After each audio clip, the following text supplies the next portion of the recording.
champion New England Patriots. He's got the first down. WBC-FM and HD Boston 98.5. The Sports Hub. Is the Media Group station.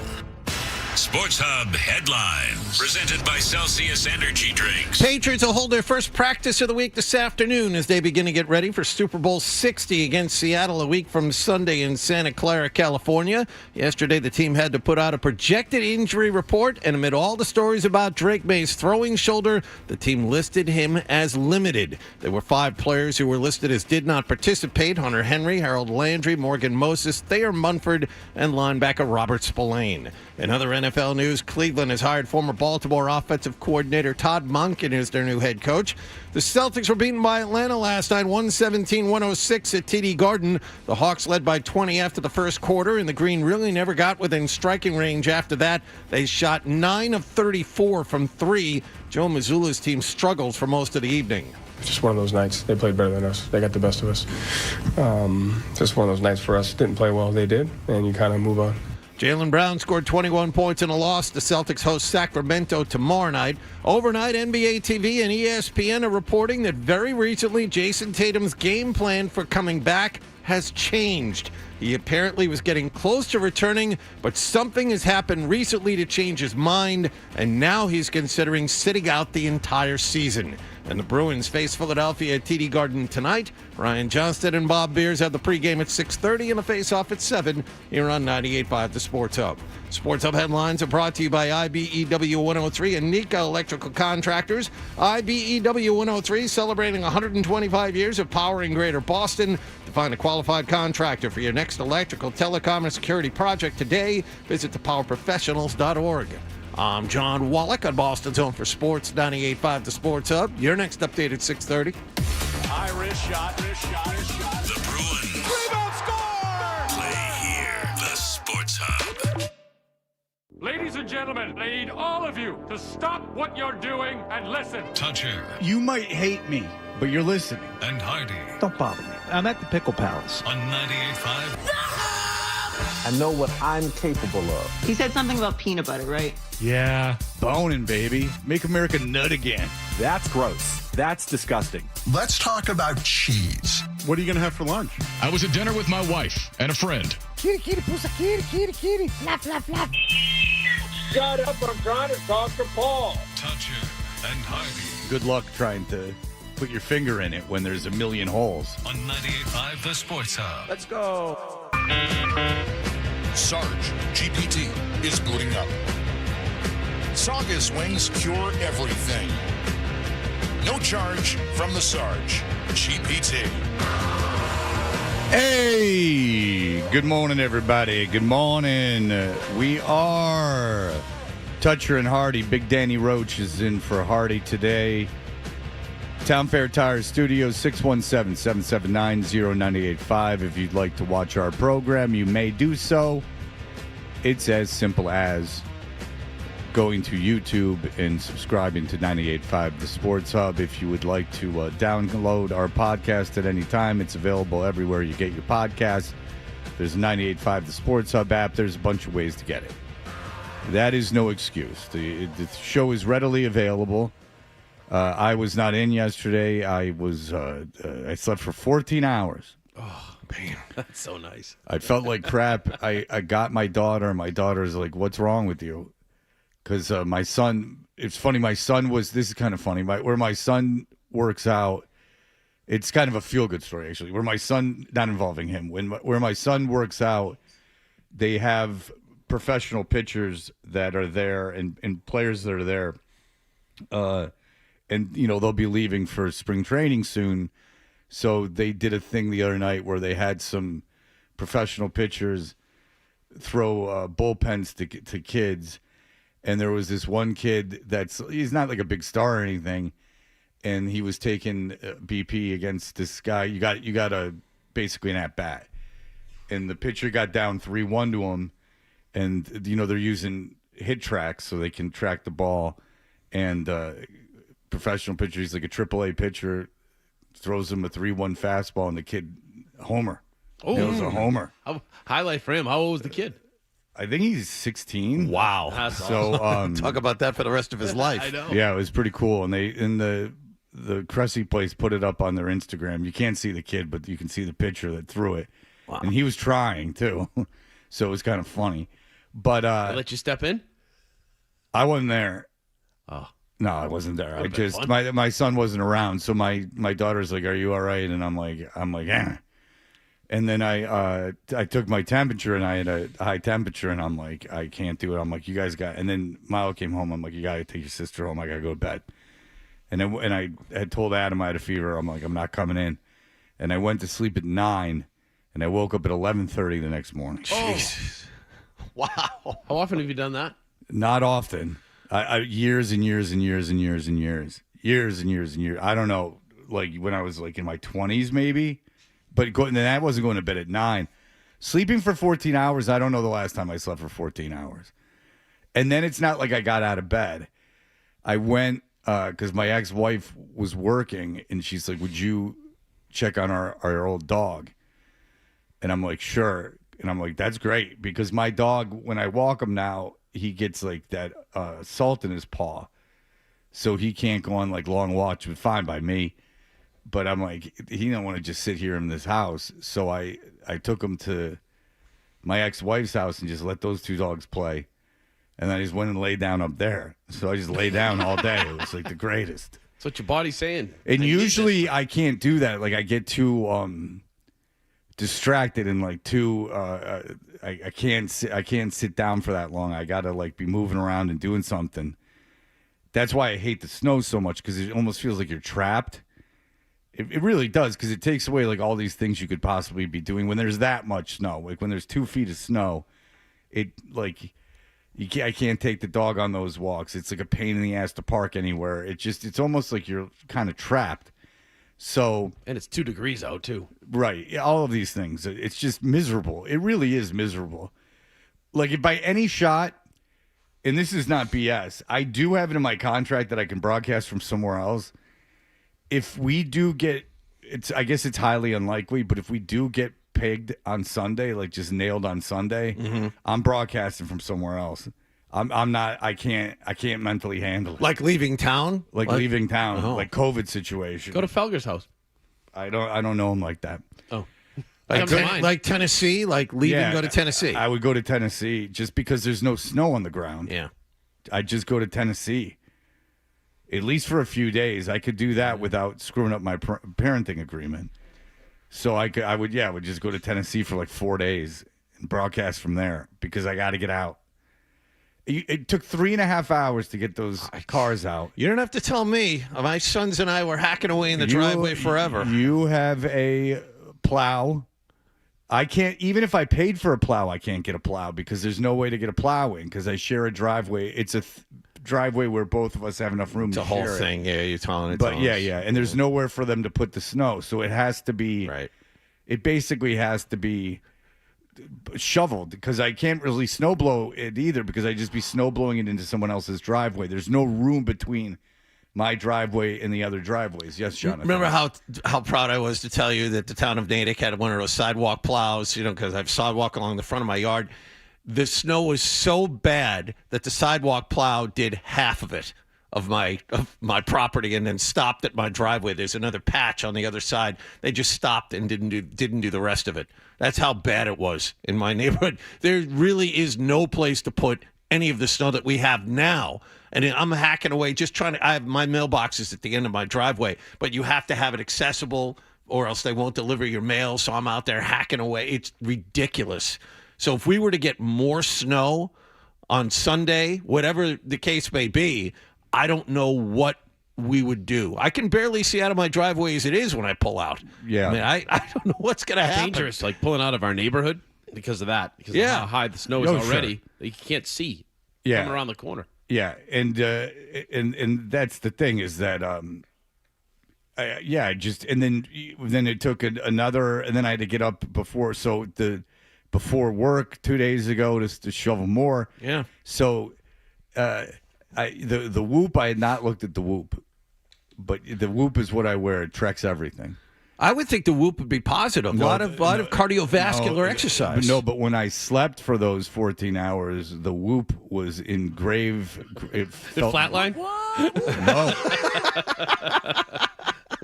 Quite the opposite. Really? Uh-oh. My respiratory rate, it said, it asked if you're sick. It said, is something wrong? Oh. The whoop said, is something wrong? Because my heart rate and respiratory rate when I was sleeping was so high that it felt that I was fighting off an illness. Oh, but there you go. Proof. Well, I'm just telling you, this whoop thing, there it is. Yeah. You weren't faking it. Yeah, I get it. No, I'm just saying that the whoop, I mean, Adam always cuts the whoop down. He cuts the whoop down. He says, why are you wearing the whoop? Yeah, but the whoop knew. The whoop knew I was sick. Yep. Whoop, there it is. Okay, I got something right for once. My wife wears Everything one. else it does is just, it gives you anxiety. It doesn't give me anxiety. Not a fan of the whoop. My wife loves anxiety. Yeah, and your wife's in terrific shape. Yeah, so she's the one who shoveled the driveway and everything. Yeah. That's right. You were in Denver. Yeah, I came home to a clean driveway at about midnight on Sunday. Yeah, my respiratory rate was close to 18. What does that mean? Well, it averages 15.4, so it was in an emergency area. Okay. My resting heart rate was 71. It was up from 60. It was not good. Just let's just say that. All right. It was not good. Yeah. Today the recovery. Today the respiratory rate was a lot lower, and the resting heart rate was lower. So we're okay. We're getting there. We're getting back. It's not great, but we're getting back according to the whoop. All right. So we got that all going for us. Congrats. Thank you. Mm-hmm. Thank you. I was telling Adam I have to get this blood drawn, and I was going to go get the blood drawn, but when I was driving there, I'm like, no, I'm not getting blood drawn. I'll pass out. Because you have to do it like when you have an 8, and it was like noon, and I had an 8 since like 6 o'clock the last night. And yep. I was like, I'll pass out if I do this. So anyway, my apologies for not being Good to here see you, yesterday. Freddie. Nice to see you, Danny Roach. I listen to you all the time. Long-time listener. Yeah, I know. You're always you got facts in. You tell me about Christian Gonzalez in the fourth quarter, his target rate, and things like that. I appreciate I'm there for you. Can't get enough of it. I would die for you. I heard that John did a good job yesterday hosting the show. I heard that you had quite a conversation about the princesses at Disney and their attractiveness. I can't imagine you like that. You don't like that. You don't sexualize them. No, I didn't. And that's why it was weird to try to look online even and look at the princesses that way. I was like, what are you doing? I asked him his favorite. It took a while to get an answer. About the bottoms, because it was a bottom call. Well, John's going to make it about bottoms. You didn't even have to tell me. I didn't hear it, but I would imagine it had to do something about the bottoms. Lady down the hall came in and flashed an Insta of a hard butt. LBF came in and said, I was at the gym yesterday. We had the conversation. I was at the gym, and I thought of you. I said, well, that's very nice. Why did you do that? She said, I was sitting behind a woman while I was working out that had the best ass I've ever seen. And I said, kidding around, you should have taken a picture. And she said, well, actually, I did. And she showed me a picture of this woman doing squats in front of her. Was it too small, John? No, it was muscular. It's beautiful.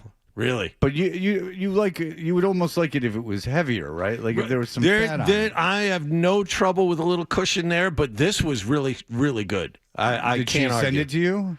No, she didn't send it to me. I didn't. You're ask. not going to tape it on the wall while you're with your wife? No.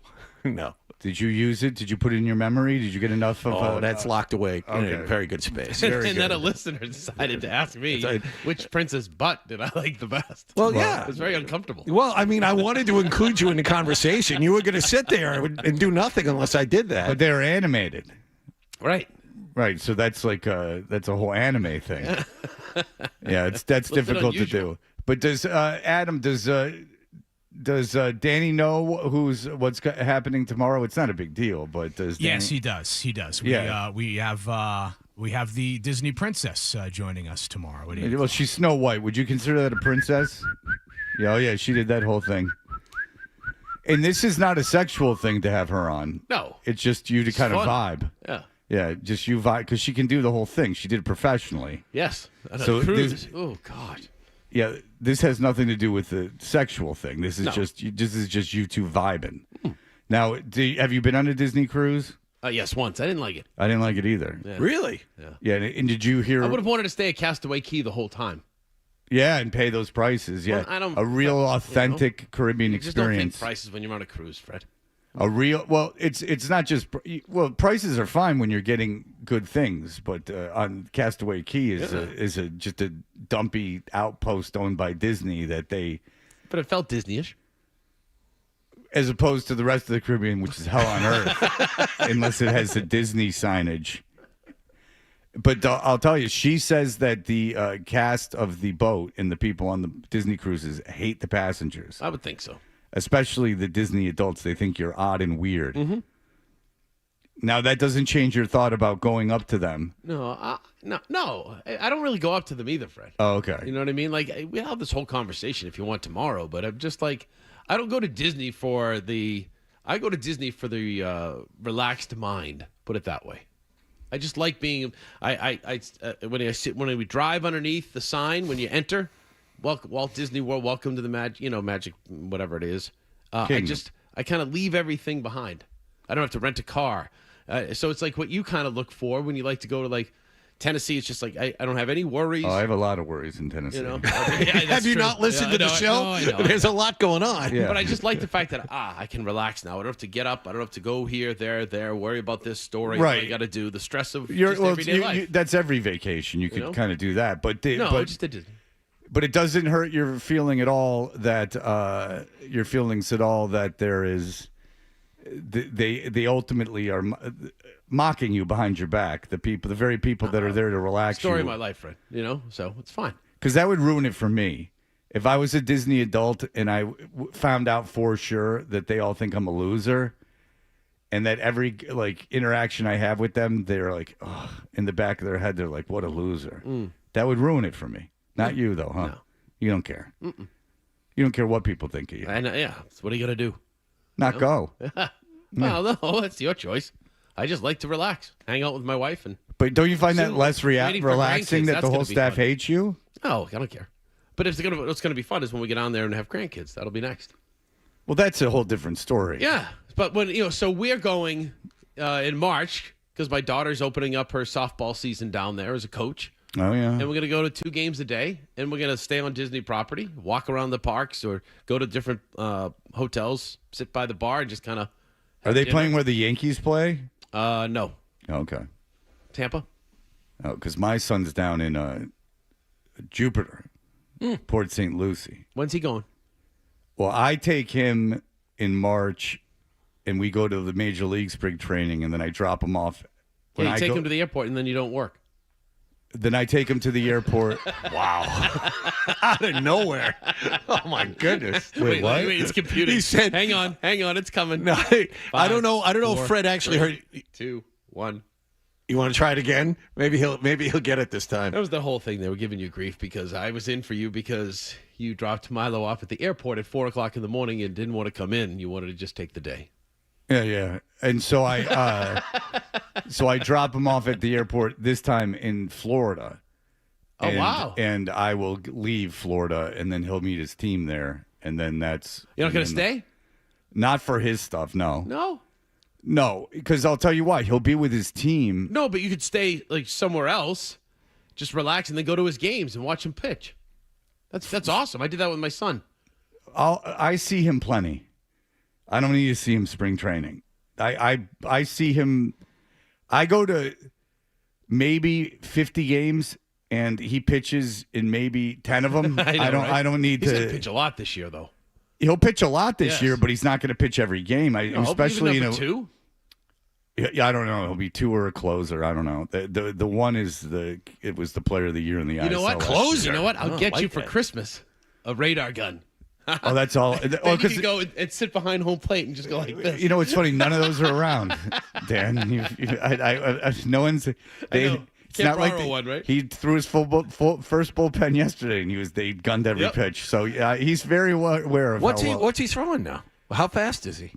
I will say this is that it was his first bullpen yesterday, and his first bullpen this year was 8 miles an hour faster than his first bullpen. So he was up year. at what about 90? No, not yet. No. What did he throw last year? This year, his first bullpen not throwing full speed was about 10 miles an hour faster than his last bullpen. Awesome. He's not throwing as hard as he can yet. And he's also a lefty, which is very important. No, he'll be throwing in the high. He'll. I would imagine he'll touch 90 and he'll sit high 80s this year. That would be my impression of him. But we'll see. He's been working very hard, so we'll see. Good for him. He's been training every day, so we'll see how this all works out. There's more to pitching, as you know, than velocity. He's got to work. Especially as a lefty, he has to get the word crafty next to him. Oh, he sees these pitchers that the Red Sox are signing. They all throw 89 miles an hour. They're all very crafty. Your son throws as hard as these guys. Not yet. In theory, it's close. That's the sad part about it. Your son is 17, and he's throwing as hard as some of the Red Sox starting pitching. There are kids. There are high school kids in this area that throw way harder than that. So. I know. But that does not make you a good pitcher necessarily. It certainly helps, but it doesn't make you a good pitcher necessarily. All right, we'll be back in just a moment. Johnny will tell you everything that happened last night. You're listening to Toucher and Hardy on the Sports Hub. Big on flick.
you catch the game last night? Hey, we are Toucher and Hardy. Danny Roach is in for Hardy today. Johnny Wallgame, what do you got, buddy? All right, let's start with the Patriots. They'll hold their first practice of the week this afternoon, but big controversy yesterday, Fred. They had to put out an estimated practice report yesterday. The result of that will be more Drake May shoulder talk for the next 10 days or so. He was listed officially by the team, Fred, as limited with a right shoulder injury. We were talking about this earlier this week. The online doctor, David Chow, said he's got a right shoulder injury, and that was hotly debated. Well, it seems that his right shoulder was dinged up a little bit in the Denver game. He was a full participant, Dan, unless I remember misremembering in the days leading up to the Denver game. He was a full participant in practice. Now he was listed officially as limited. 5 players listed as not participating: Hunter Henry, Harold Landry, who missed the AFC Championship game, Morgan Moses, extra offensive lineman Thayer Munford, and, of course, everybody's favorite player, Robert Spillane. All of those players listed as did not participate on a projected practice report, but the big story is Drake May. Yeah, and listen, you take all your shots you want to at Dr. Chow, because Dr. Chow knew what was going on, and now the world just follows him. There is no question in my mind that Drake May injured his right throwing shoulder against the Denver Broncos. Of course, how bad is the injury remains to be seen. What type of injury? I'm still gathering data. Yes, and that data is being gathered fast and furious. Gone through the sheets of computers and everything else. Listen, he doesn't have access to the guy. He can't really get his hands on him or any of the medical testing. But listen, as information comes in from the other games that he watches in the future and the injury reports he sees, he will be able to say that. But it's funny. Here's Drake May throwing in week 2. Here he is in the Denver game, second half. Freeze it! It's just such.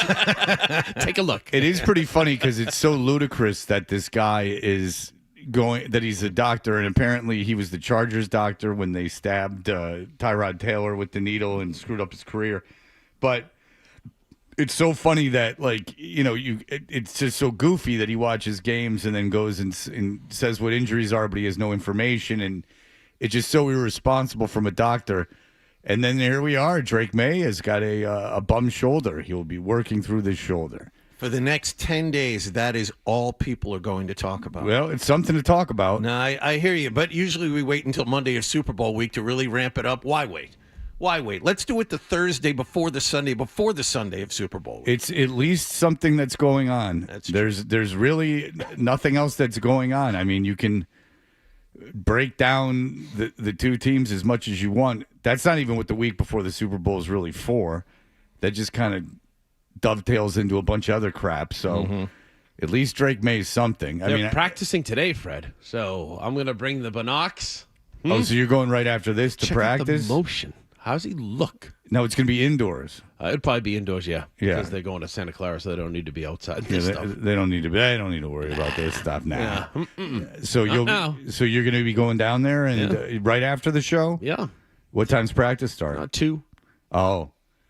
Will you take a snooze or what's going on? No. I'll probably watch some of the Seattle games. He's doing film work. Oh, you'll be doing a little film work? Yeah. Okay. I like it. That help your analysis? No, but I just watch, Yeah, it does. It does, actually. I can show you copious notes. I've kept a journal since the beginning of training camp, day 1. You did? Yes. Wow. Do you refer to this journal? Yeah, a lot of there's the quotes, the identity things, and, wide receivers coach Todd Downing says Vrabel's the best at drawing up a game plan, saying, fellas, if you do these 4 things, we'll win the game. And they all it's kind of all part of the Vrabel gospel, if you will. Are you going to be coming out with a big special on the Vrabel gospel? Maybe a book at the end of the if they win the Super Bowl, huh?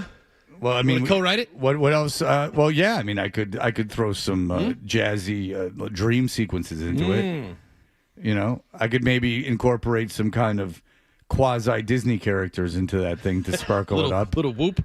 Well, Drake when he's running here and they're taking it on his own. See if they wear whoops on the field. We don't know if they do or not. There he goes. Woo! I'd have to see. Run, Drake, run! Woo! All right. What else, John? Well, let's kind of transition because all the big Patriots news is really going to get done this afternoon. The Bill Belichick voting drama, which you were not here for. The fallout continued yesterday from the story that he was not a first ballot Hall of Famer. Tom Brady, a guy who played for him longer than anyone else in his career, went on a Seattle all sports radio station and said this. I don't understand it. If he's not a first ballot Hall of Famer, there's really no coach that should ever be a first ballot Hall of Famer, which is completely ridiculous because people deserve it, and he's incredible. A lot of anger out there. A lot of anger out there. A lot of anger. So much anger he can't get another job. A lot of anger at him. A lot of anger that he is coaching in the ACC now and doing a poor job. A lot of anger that he cheated. Yes. A lot of anger. It's ludicrous. So what? He didn't get in the first time. He didn't get into the Hall of Fame the first time. And I heard Felger and Maz briefly say, it's a caller called in and said, this is good for him. Everyone's speaking highly of him. No, it's not. It's not good for him. It's bad for him. He didn't get in. This is what he wanted. You don't think he wanted to be a first ballot Hall of Famer? He wanted, that was the thing. I forget who it was that actually got to him or quoted him as saying, 6 Super Bowls isn't enough? He was very upset. Yeah, good. He didn't get in. Good for him. Maybe you shouldn't have cheated. Maybe you should have treated people better. I mean, this happens. That was more. And the one thing that I was able to kind of glean from all of this is Spygate was second, is that he was an ass to everyone for the last 30 years. That's why people didn't put him in. Again, it's a tremendous lesson to, if you are not, all he would have had to be, he wouldn't even have to be a particularly nice guy. He just didn't have to be a total ass. A total ass. And then none of this crap would have happened. He would have been a first ballot Hall of Famer. He'd still be coaching in the National Football League. Oh, sure. All these things. I agree with that. Yeah, absolutely. And then if his hubris didn't get the best of him, he might still be coaching the Patriots. If he didn't start smelling his own farts and not listening to anyone and keeping his circle so small, that would be great. The funniest thing we've heard in the last week is that we were talking about Sam Darnold and his career and how Adam Gase, just basically ruined the kid. And then it took all these years to rebuild them. And then we were like, what's Adam Gase up to? Oh, Adam Gase works for the production company owned by Patricia and Belichick. Another solid hire by Belichick. Of course. He just gets the dregs of society that will somehow, just are loyal to him. They're, quote-unquote, loyalty to him. Doesn't matter how smart they are, how good they are at their job, they're loyalty to him. So good. I'm glad he didn't get in. It's a good lesson for everyone. No need to mistreat people to that degree. Absolutely not. It didn't serve him any purpose, and he pissed people off. They need to redo the way they vote. With what, computers then? How are you going to do it? Personalities are involved. They pick these guys to vote these guys into the Hall of Fame. If it was the public voting, they would hate that because they would be, the public doesn't know what they're talking about. Right. Well, they pick the guys. He's a dick to those guys. Those guys go, wait, I don't want to put you in. I don't want to sit here while you get in. And there you go. So as long as it pisses him off, good. Everything should piss him off. His life should piss him off. His dumb job should piss him off. All of it should piss him off. His failure in media, his failure in his book. I hope it all pisses him off. And the guy's not going to. And you would have thought at one point over the last couple of years, he would have gone, all right, mea culpa. Look, I realized I was gruff and I maybe treated people not as well as I could have. I felt a lot of pressure coaching and just any kind of backtracking from that dickhead persona would have been a great lesson. One thing that is obvious through all of this, what's the old axiom? You have people around you that are just as smart as you and disagree with you. He hasn't had any smart guy that disagreed with him near him for how many years now? I mean, Mike Lombardi is his consigliere. Mike Lombardi is his most trusted advisor. Takes him wherever he goes. That guy's going to disagree with him? Well, let's think of his life over the last 2 years. So he gets fired from the Patriots. He can't get another NFL job. He takes the job at North Carolina. Before the season starts, his girlfriend becomes public.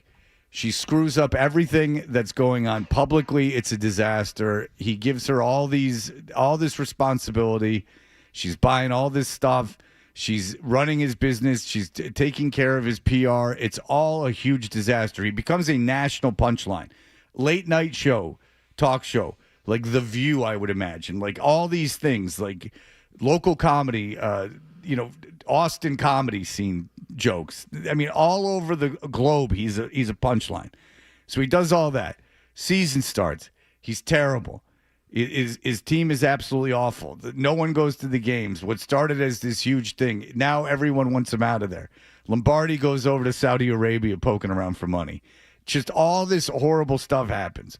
Then the Patriots win 14 games. Then the Patriots make the Super Bowl, a team that he last took to 4-13. Then he can't get into the Hall of Fame. And this is all based on, aside from the success of the Patriots, is all based on him being a dick. And then it makes you think, I wonder how much talent was on this team that they didn't realize when he was coached the last time. I don't know. So, I mean, he didn't have Drake May, but maybe they should have been better. Maybe he's just not a good coach anymore. And so there you have it. I think that's the option. I think that's what really is happening here. I don't know if the game has passed him by, but for whatever reason, the Belichick aura doesn't shine nearly as brightly. Not even and close. I also think that it's kind of like as you get older, you just kind of sit there and say, well, I agree with you on that one, Fred. It's just like, hey, pull a mea culpa and just say, kind of make yourself feel better as you go about the end of your life. There's no reason to just keep being stubborn, just keep putting yourself in a hole and having everybody coming at you. Just kind of say, hey, I apologize for the way that I acted sometimes. It wasn't the best. I was trying to do what was best for my team. Whatever you want to say, but just from a personal standpoint, you just want to get it off your chest and say, go. Because I always thought, I said this to you 1,000 times, that Bill should have gone from the end of coaching at the Patriots to the Naval Academy and been a head coach or a consultant for the football team and just kind of should have enlisted so he could finally actually wear the stuff. But teach kids, though, football and everything else. And just, what he loves, his passion, is teaching the game. Do it that way. He loves more. What he loved, it turns out, is he loved being worshipped. And then he took that worship and he turned it into all act like. Some people take the worship and they, but everyone handles things differently. They'll buy a lot of stuff. They'll have sex with a lot of women. They'll do this and that.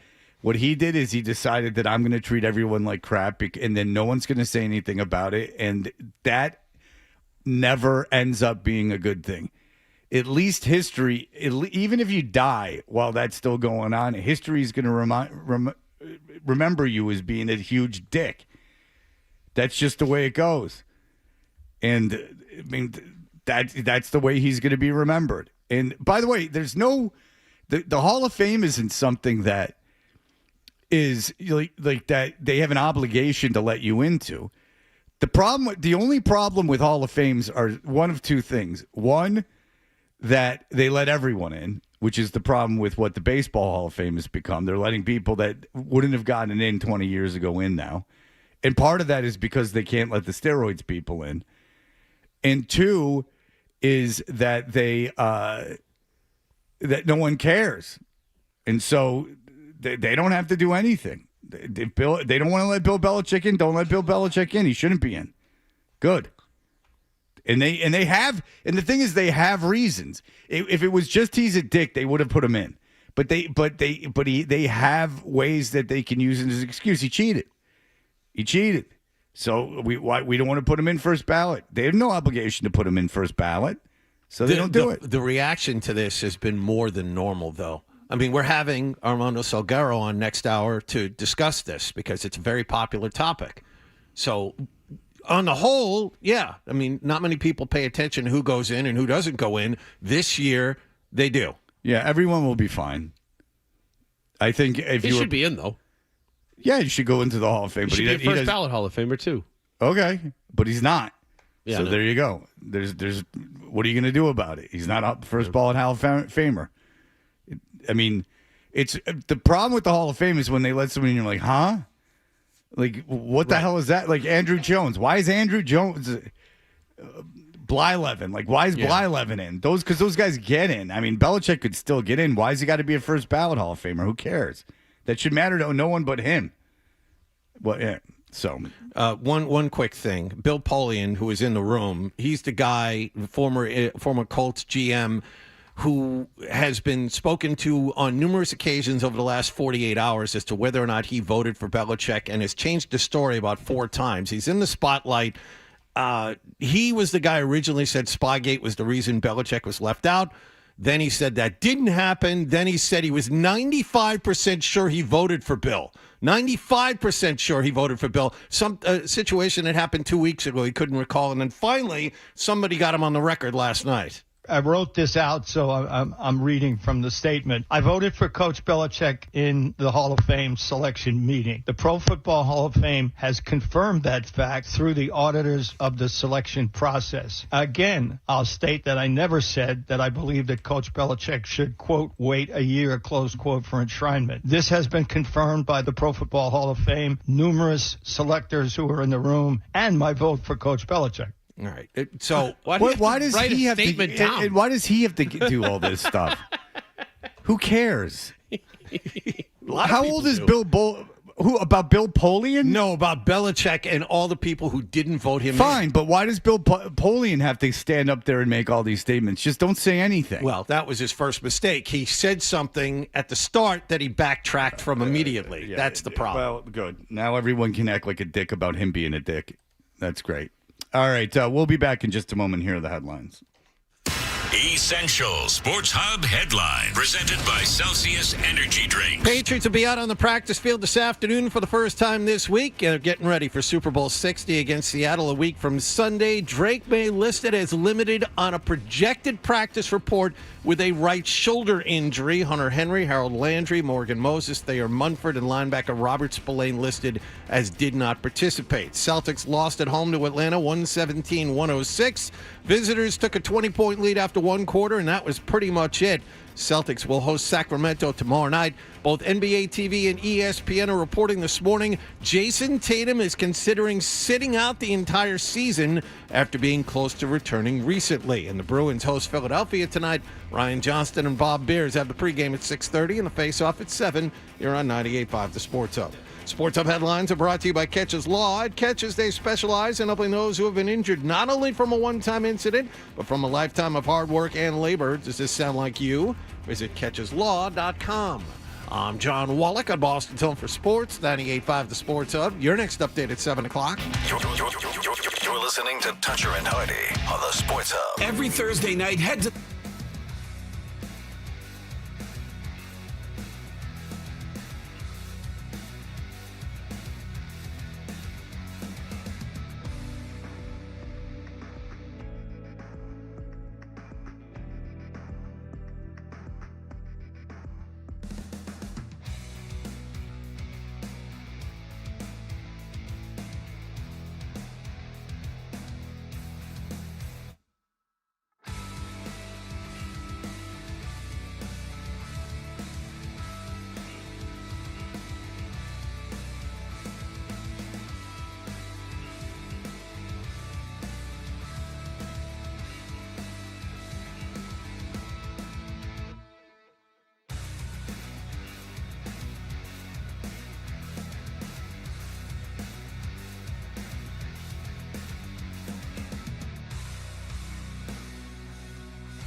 I had my headphones on, as everyone always asks what this song is. It was never able to be released by Lords of Mischief because they couldn't get the sample cleared. Right.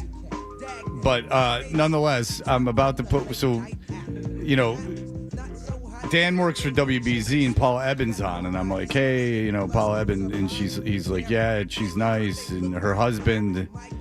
They might have met at BC, and I'm like, okay, yeah. And then I'm, like, okay. And I have my headphones on, I'm about to ready to go on, and Dan's like, ah, and I'm like, what? And he goes, Detroit. I go, what? It's Bill Ebbins, Paul Ebbins' husband. He's from Detroit. It's from Detroit. Oh, thank you. I'm glad I removed my headphones for that information. Welcome back, everybody.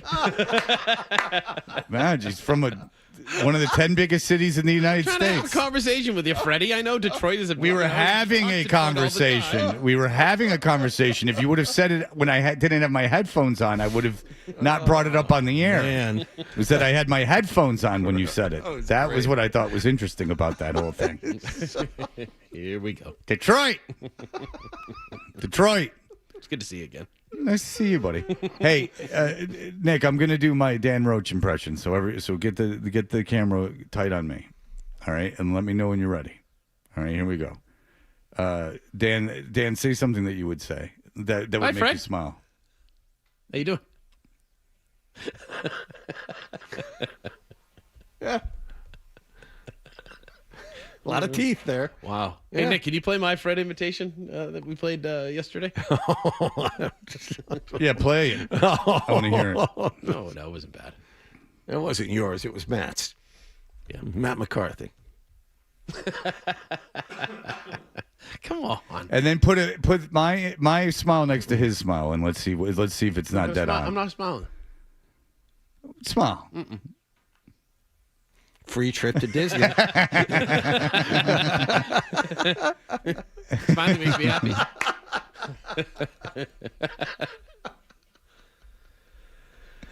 There you go. Oh, boy. That is the Dan Roach. Okay.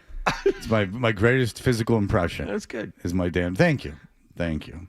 All right. What else is going on? Big news, Fred. Big news Celtics-wise. Big news surrounding their best player. As it pertains to the Boston Celtics and Jason Tatum in particular, it was always a foregone conclusion that Tatum was going to try to give it a go and return at some point during the season after suffering that Achilles tear. But league sources just informed me right now that Jason Tatum is now reevaluating his situation, and it is up in the air on if he's going to return at all this season. That is Chris Haynes, who works for NBA television, and he had more, too. Now, I was told that there are a couple of factors of why he's reached that point, but as of right now, that changes the whole landscape because Tatum even told me personally months back he was returning at some point. Right. He was getting ready to return, and it was getting close. I was hearing it was getting close, and at least sources informed me that the situation has changed, and now it is up in the air if he's going to return or not. Ramona Shelburne of ESPN added that Tatum told her he wants to, quote, get it right the first time, so it's just a lot to think about, unquote. Nothing is definitive yet. Yeah, so I read the Jay King article on this, and it makes sense, and it's kind of what I was thinking the whole time,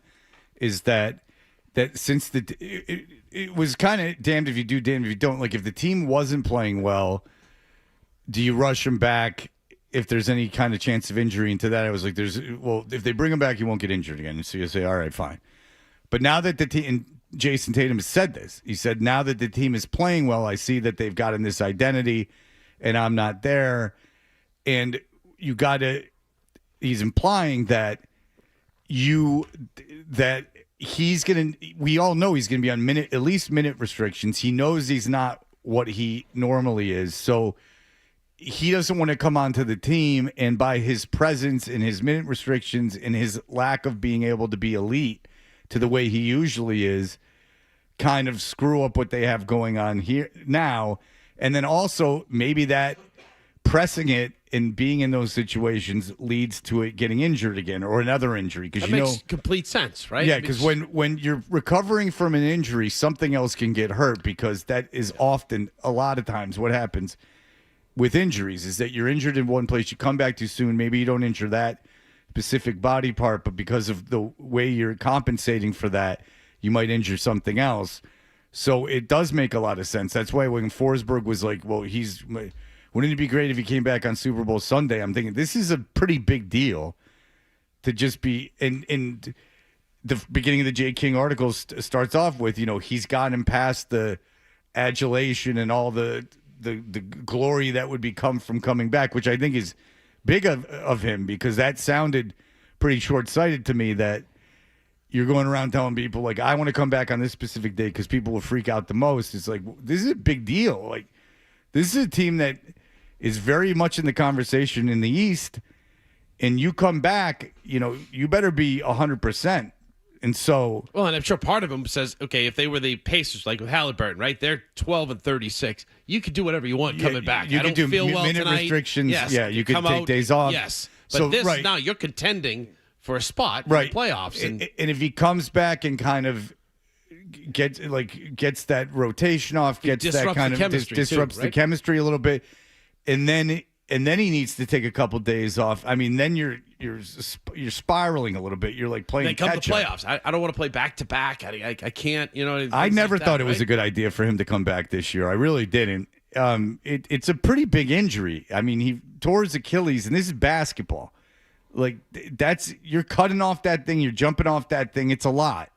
And it just doesn't seem like an ideal time for him to be coming back. It seems odd, too, given that he made sure that the media saw him work out at a shoot-around last week for a long period of time. Everything he has done for the last 2 or 3 months was screaming, I'm coming back. This is it. Here I am. I can move pretty well on this thing. Videos of him working out before games at TD Garden, and now this. I mean, it's hard not to believe that he had a setback of some kind. It's hard not to believe that something went wrong recently within the last week after that big workout at the shoot-around. I can't believe that all of a sudden he is stopped and what. No, you know what?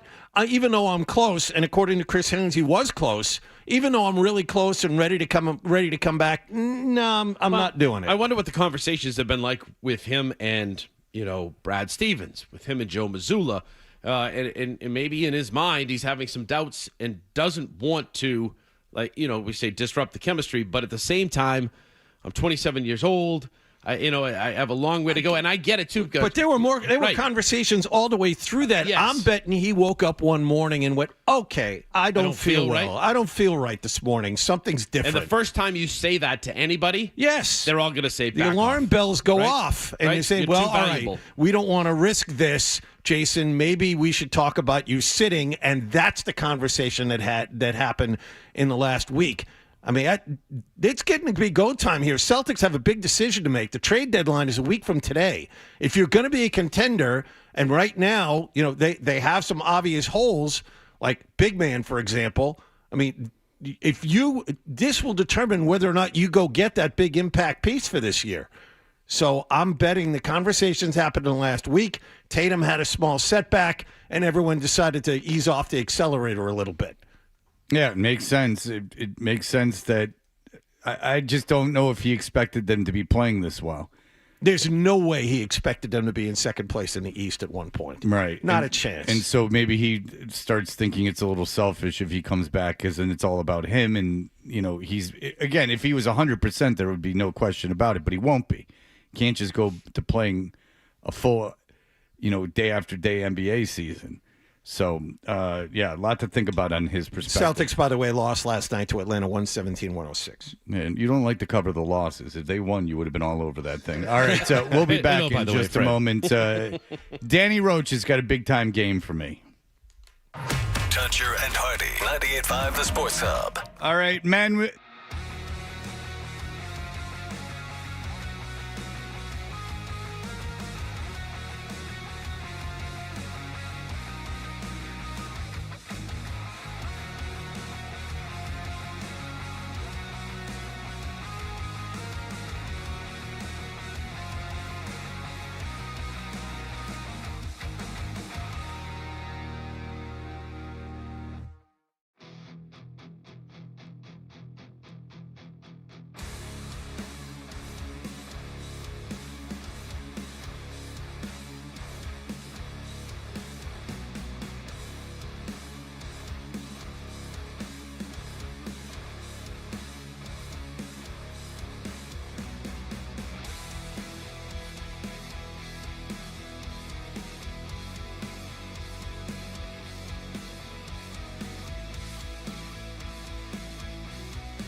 than 100%.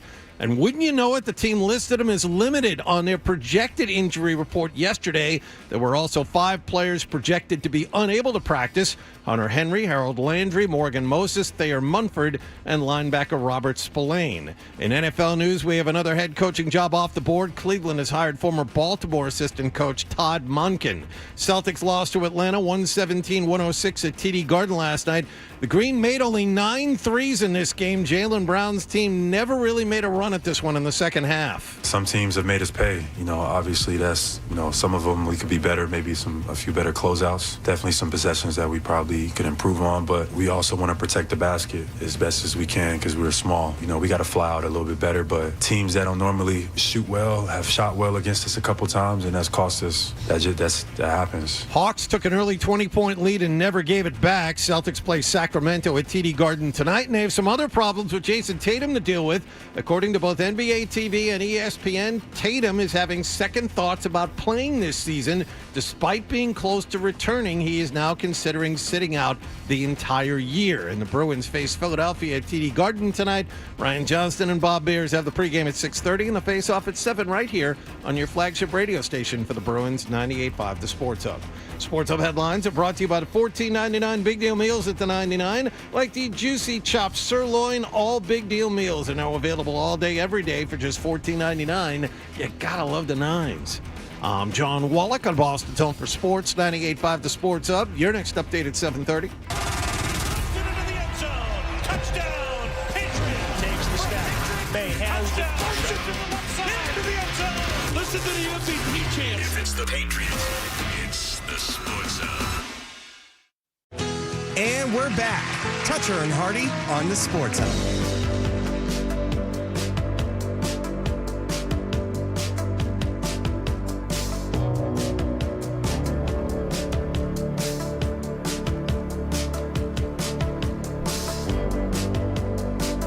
Mike the Leprechaun is starting to call in all the time. He called in yesterday, too. Did you take his call? Yes. Oh, you did? I did. I took his call, but I had to ask Adam if he wanted me to take it first, and he gave me the go-ahead. Well, you only take Mike the Leprechaun and Blind Scott time, and then you let the two of them talk. Yeah. I know. Blind Scott didn't call yesterday. I took it personally. He said he got in trouble with the Dan Beningo show. He emailed me and said he got in trouble with the Dan Beningo show because he wasn't listening to the show because I wasn't on it. So then he ended up making the guy that was with the FBI for 5 days and then went back to podcast, and he said he got in trouble with his show. Okay. So there you go. All right. Danny Roach is here. We are Toucher and Hardy. Dan is in for Hardy as he is on the 7 Seas. He is, I would imagine now they are decamping from Nassau, and he will be on the boat now. He's probably on the boat now, heading back to Tampa, where he will dock again tomorrow. I would imagine they'll get off that boat tomorrow midday. Is today the real test? Today's the 48 hours, no stopping test? Yeah, they've already left. So he's on the sea, on that boat, not getting off until tomorrow. That's the over 24 hours on the boat with those people. We can do this exercise if you want. Mike the Leprechaun, hello. Good morning. You almost made me choke on my bagel. Oh, really? Blind Scott, hello. No. How come Blind Scott's not on? Ben Maller money. He gives Ben Maller money to get on the air. All right, Mike the Leprechaun, do you give Ben Maller money? I'm bringing him to Boston and all the crew, yes. And you're flying them in. Ben Maller does overnights. Giving them hotels and providing 2 nights of entertainment in Boston and in Worcester. So you are flying him in. That's interesting. Yes, sometime whenever the Woo Sox get going, probably May. I know the Woo Sox first game is in April, but he said that's too cold. So it's probably May or June. Oh, that's very nice of you. So you did very well as a teacher that you have that kind of money. I did well in real estate as well. But the thing being, there's a guy from New Hampshire who's way wealthier than me. He owns a trucking company, Mike from New Hampshire. Right. And he's doing all the Boston in the things. He has connections. Blind Scott, is that true? Garden.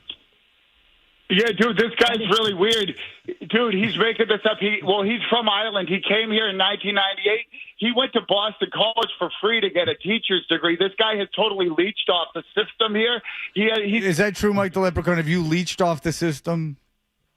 Incorrect. I went to college in Dublin. I came over here in 1987 to play pro sports, and I never went to Boston College, even though I did teach at Bremer MA, which is next door to Boston College. Blind Scott, why so many false allegations against Mike the Leprechaun? Dude, he has a Twitter profile that's called Mike the Leprechaun in Boston. It's completely dedicated to trashing me. You could see all the insults. Well, that doesn't mean that you need to lie about him leaching off the government and going to BC. No, I swear he did that. Dude, I swear he said that on the air. He said he went to BC and he used to run around BC. He said he was friends with Marty Walsh. I'm not. Are you friend with Marty Walsh, Mike the Leprechaun? Yes, I can send you a picture right now. Well, I do know Marty Walsh. Of course. Why would I doubt you? He's from my part of Ireland. Yes, when I played for the Connemara Gales, he was the mayor of Boston, and I went to an event, and we were, I can send you. Mike the Leprechaun, why is Blind Scott so angry with you? I would say one word. Jealousy. Blind Scott, is it true you're jealous of Mike the Leprechaun? No, I could really care less about Mike the Leprechaun. Mike the Leprechaun is on the air because of me all the time. He tries to ruin my airtime. He flew out to Los Angeles over the summer. He paid tons of money. He almost got Ben Mallett fired. He tried to walk in the mailroom of Fox Sports Radio during the day, and they called Ben and said, Ben, this crazy guy is here. We don't know why your fans showing up here. We're so scared of this guy. We're calling the police. Mike the Leprechaun is here, Ben. You need to get down here. Mike the Leprechaun, did you almost get Ben Maller fired? Technically, the answer is yes. It was July 4th. I was in Los Angeles. I brought clam chowder and all kind of gifts. I was out for my morning walk in a new city. I had a hotel down the street. I walked down the street. I went into the mailroom. I met the mailroom, and I met some other parking guy, and then I met the security guard, and he said, sir, this is a place of business. You have to leave the property. It had all Gucci's and all fancy stuff. And as most security guards do, was that. He did. So then he kind of walked me off the property. I went home, had a nap, and 2 hours later, Ben Maller called me. My phone was off the hook by Ben Maller. He said, what the heck happened? I'm getting all these texts and management and blah, blah, blah. And then I showed up at the show anyway at 11 o'clock with my gifts, and I had a great time. What sport did he play? So technically, yes, I did get in trouble, and he makes jokes about it. That's all. It's a joke. Is it a joke, Blind Scott, or is it deadly serious? I don't think it's almost a joke getting the overnight guy almost fired when his contract was coming up a month before, so he couldn't talk about Mike almost getting him fired until the contract got sealed because he was negotiating it when Mike almost got him fired. And they kind of find us like kind of weird in the middle of the night, like they kind of could just play another recorded show. But let me tell you one thing about Mike. The reason why I don't like Mike the Leprechaun is because he showers these people with gifts, and then he makes fun of people like me and Marcel for just like he makes fun of us. It's his whole content. The guy's he's a great guy. He's a father. He has young kids. He's like 70. He has kids that are 5. You know, he's all right. Very good. Mike the Leprechaun and Blind Scott, everybody. Very good stuff. They got a whole thing going on over there on the overnights. Mike the Leprechaun and Blind Scott. All right, Danny, let's play this game. This ain't just another quiz about Boston. It's a quiz for my man Freddie T. Playing all the games, this one isn't the same. It's a test about Hub history. Rock and roll Boston, everybody's waiting, getting crazy, anticipating fun and music. Let's play. You can play too, John. All right, so yeah. I mean, obviously, the man has made a parody song of the year. You inspired me. Yeah, because I love that. Crushed Phil, my good friend Phil Perry. How did I crush Phil Perry? The D.C. rant, not knowing any music out of D.C. He was in a band in D.C. and didn't know like the historical. It's and you just pounded away. He got too defensive. He wouldn't just accept his ignorance. It was tense radio. Oh, please. It was. All right. Well, if it was tense, it was his fault. It's always his fault. All right, Danny, with his Mr. Fred. All right, Danny. I inspired you as I often do. Danny, what is this? I heard. Is that a song by Boston or Foghat? Boston. It's Boston. That is Boston. Okay, so the band Boston had the one album. Spend some time yesterday looking into Boston rock history, so I could be up for you. Okay. You know what I mean? Just trying to put an impression on you a little bit. Okay, because I know I make fun of your Guitar Fest and everything else, but if you don't know when he says Guitar Fest, Dan's being cute now, but he wasn't. Dan got angry at me one time, and he said, I don't know what you want me to be talking about, your Guitar Fest or whatever you're going to. Because, you electric guitars and everything else that these kids are up to. All right, you ready? You guys can both play together. Here we go. Come together for the answers. Oh, okay. This venue in Boston allowed concert goers for $3, $3.50 to see acts like Cream, The Grateful Dead, the Allman Brothers, Jimi Hendrix, The Who, Pink Floyd, and Sly and the Family Stone. It was opened in 1967 and closed in December of 1970. What was the name of the place? Well, you were alive back then. Yeah. Barely. Well, no, but you were living senior here. in high school. I wasn't living here until 71, but that's okay. Paradise? I really don't know. Paradise is still open, so it won't be closed. Yeah. I don't know. Grandy Ballroom. Okay. The Boston Tea Party. Oh, that's right. The Boston Tea Party. I've heard about it before. I listened to the Peter Wolf book. Ready? Who were the first hosts/DJs to broadcast rock and roll on a Boston FM radio station? Guess one of the two. I don't know that one. Peter Wolf? Whoa! There you go. go. Thank you. March 15th, 1968, from a small dressing room in the Boston Tea Party, Peter Wolf and Mississippi Fats first broadcast rock and roll on a then strictly classical format FM station, making radio history. That was WBCN's debut with There this you go. song. So you see that, Phil Perry? I was not alive. I was not alive, not even close to being alive in 1968. Yet I knew that. Good job, Freddie. All right. Because I live in this city. Next one. I should have guessed the Boston Tea Party. I'm a little upset at myself. This Boston legend had ancestors including Edmund Rice, an English colonist who co-founded Sudbury, Massachusetts. On one song, George Harrison and Paul McCartney guested, uncredited, and the lyric, "Holy host of others standing around me," referred to the Beatles. Charles Laquadera. No. Oh, God. It's, he's Irish. Oh my God, I used it with Hardy the other day. He's Irish, right, Adam? He's not Irish, but he lived in Boston. But he's not Irish? Wait, say the question again. This Boston legend had ancestors including Edmund Rice, an English colonist who co-founded Sudbury, Massachusetts. On one song, George Harrison and Paul McCartney guested, uncredited, in the band, and the lyric, "Holy host of others standing around me," referred to the Beatles in the song. One of his early hits. If it's who I'm thinking of and it turns out that it is the guy that's Irish, I'm going to get really pissed off. Who? Play a song.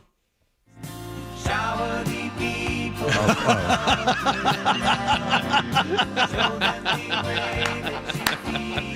Taylor was discovered by Peter and Gordon's Peter Asher and was signed to the Beatles' Apple Records in early 1968.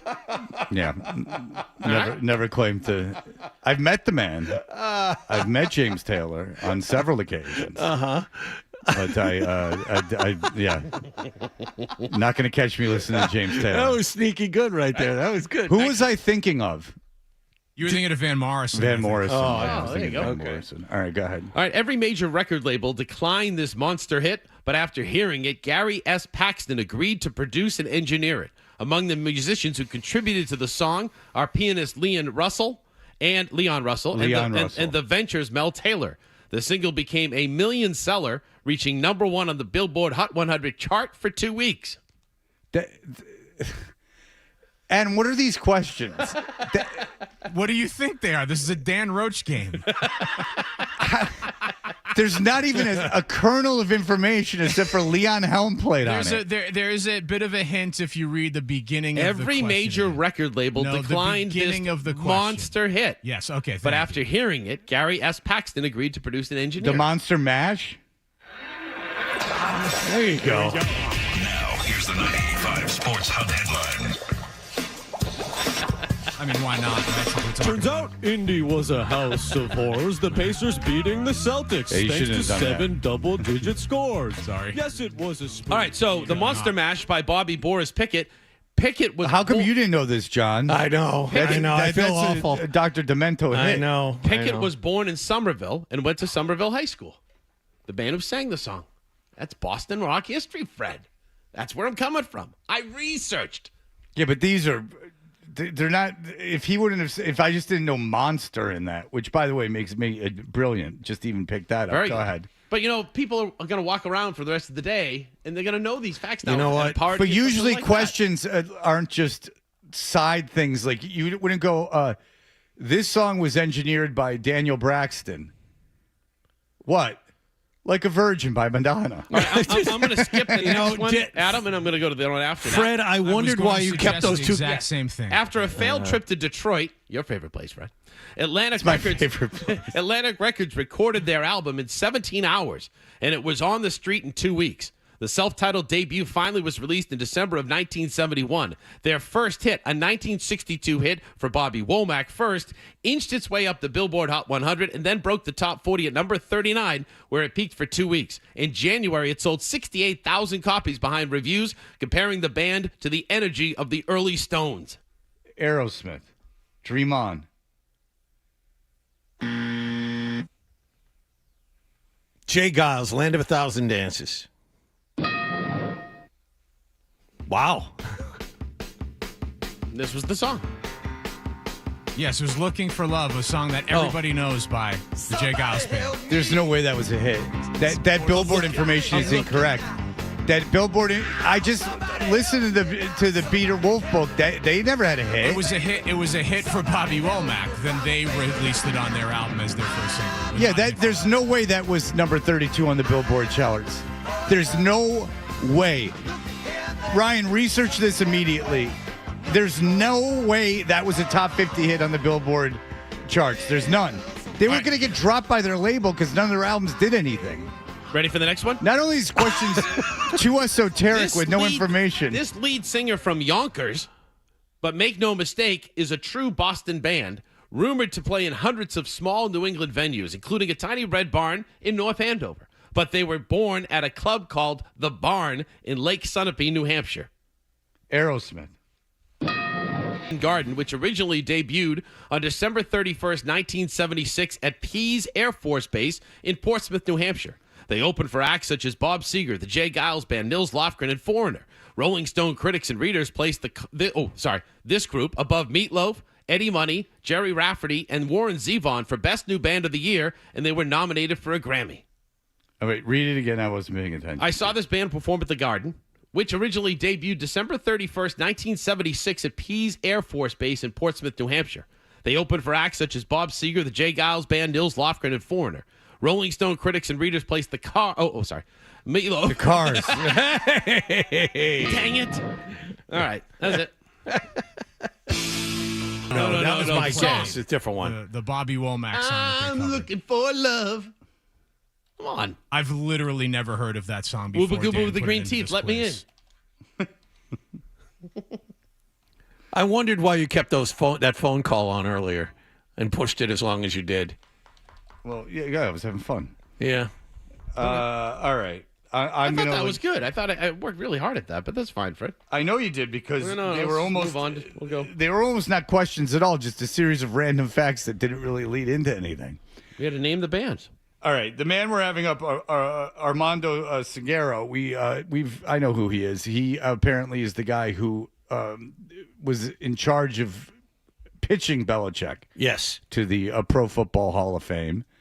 We'll find out what happened, and it did peak at number 39. Well, that was for you, Phil Perry. I love you. All right, there you go. There you go. My bad. I apologize. See, now you know. How can you not know that? You work in this town. Apparently, 1971, not the world's greatest year for music. All right, we will be back in just a moment. Toucher and Hardy will be right back on the Sports Hub. All right, if you've been hurt in a car accident at work or in a slip and fall, you got to get Glassman. Why?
10 or 11 or 12 ignorant, jealous assholes who did not vote for him. I think it tarnishes everything about the Hall of Fame. Jimmy Johnson with very poor language. No. We are Toucher and Hardy. Danny Roach. Danny Roach, do you vote for the NFL Hall of Fame? No. You don't get in the room? Nope. You don't get to rub it up? Well, Armando Salguero does. He votes in the Football Hall of Fame voting, and he writes for Outkick. And he's kind enough to join us today. Hello, Armando. Hello. Gentlemen, how are you? Well, I'm crushed that Bill Belichick is not in the Hall of Fame. I have to tell you that. No, I'm just. It is interesting. So now, explain your role in all of this. Yeah, that's an interesting. And so, well, we lost him. Present. You're breaking up. I'm sorry, you're breaking up. Yeah, I said I presented him in the subcommittee when he was up against guys like Holmgren and Shanahan, and he got out of that. And then I presented him again in the overall selectors committee where he obviously didn't make it. Okay, so can you kind of take us through the process? How did you get chosen to, or did you choose to present him? Oh, no. I didn't choose. I was chosen. I was asked by the Hall of Fame. In the subcommittee, there was no Boston representative, and so they asked. And then I find out that, they asked me again to do it in the overall committee, and Ron Borges, who represents. All right, dude. We got to put him on hold and see if we can get his. So what I'm going to need you to do is put him on hold, and then pick it up, and then see if we can get him into an area where he's not breaking up like that. I'd be curious to hear. Exactly. Well, I want to hear what he says. He's the guy who presented that. I want to know how long the presentation is, what he says, and Let me play this clip from Ron Borges that gives a little bit of context here, Fred. This is about 30 seconds. Listen to this. It appears Ron Borges is on the line right now. I heard you asking a question about why I didn't present Belichick, and that normally it's a New England guy. So I thought, but I'm happy to tell you what happened in that case if you want to know. I would love to know. I've always been under the impression that would be your job, your task. Armando had presented him in front of the coaches committee, and they felt he gave a really good argument. And I had two other people I was going to be presenting already, which was Kraft and Vinatieri. And normally you don't do 3 presentations out of the available, 20. It's a lot of work, frankly. Okay, so Ron Borges did not do it. All right, do we believe we have Armando on in a way that we can talk to him? Yes, take it away. Very good. Armando, thank you for holding on through that. Okay, so we just heard a clip from Ron Borges. He was called into our station just because he was listening to say that he was presenting Vinatieri, and he didn't. It's usually a local guy, but you explained that this got handed to you. So the second time you present Belichick. So what are your duties as the guy who has to present the Hall of Fame candidate? Right. So as a presenter, you're there to tell the folks why Bill Belichick deserves to be in the Hall of Fame. You're supposed to, overcome and try to overcome whatever obstacles or questions the other selectors might have, and you do that with your presentation, and then answering questions during the debate, and then with a final word at the end of it all. Okay, did you get a sense during the debate that there was going to be some pushback on him? 100%. I got a sense that there was going to be pushback in the subcommittee, in the coaches subcommittee, because there were questions about primarily Spygate, and there were also questions about, Tom Brady, believe it or not, and how, his record with Tom Brady is much different than his record without Tom Brady. And there are questions about his overall eligibility, although there shouldn't have been, because the Hall of Fame was comfortable and it changed its rules to where a coach is eligible after 1 year out of the NFL. And Bill Belichick met that standard. Do you think if he wasn't such a jerk that he would have gotten in?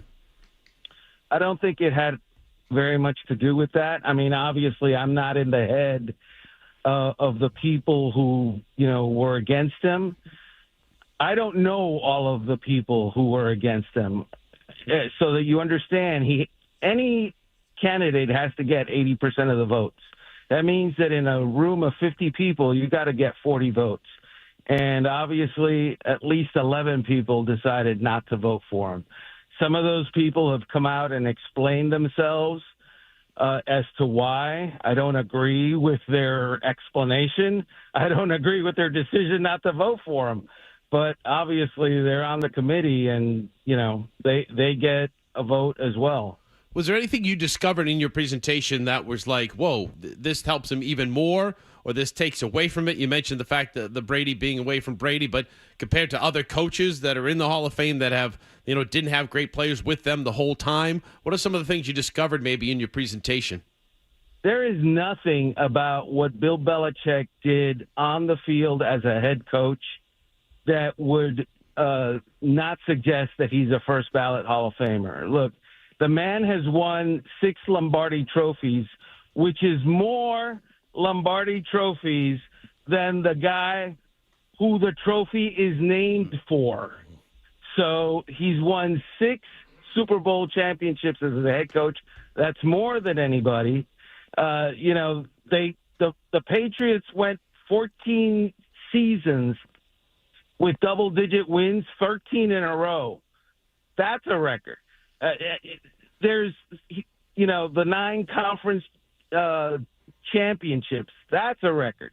It's crazy that he's not a first ballot Hall of Famer, but I understand, because the problem is and was, and I guess shall continue to be, the whole Spygate situation.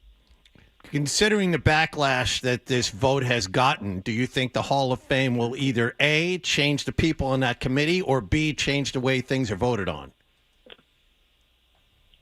I think that the system will probably change. I hope it does. The system is 2 years old, believe it or not, although the Hall of Fame is, was started in 1963.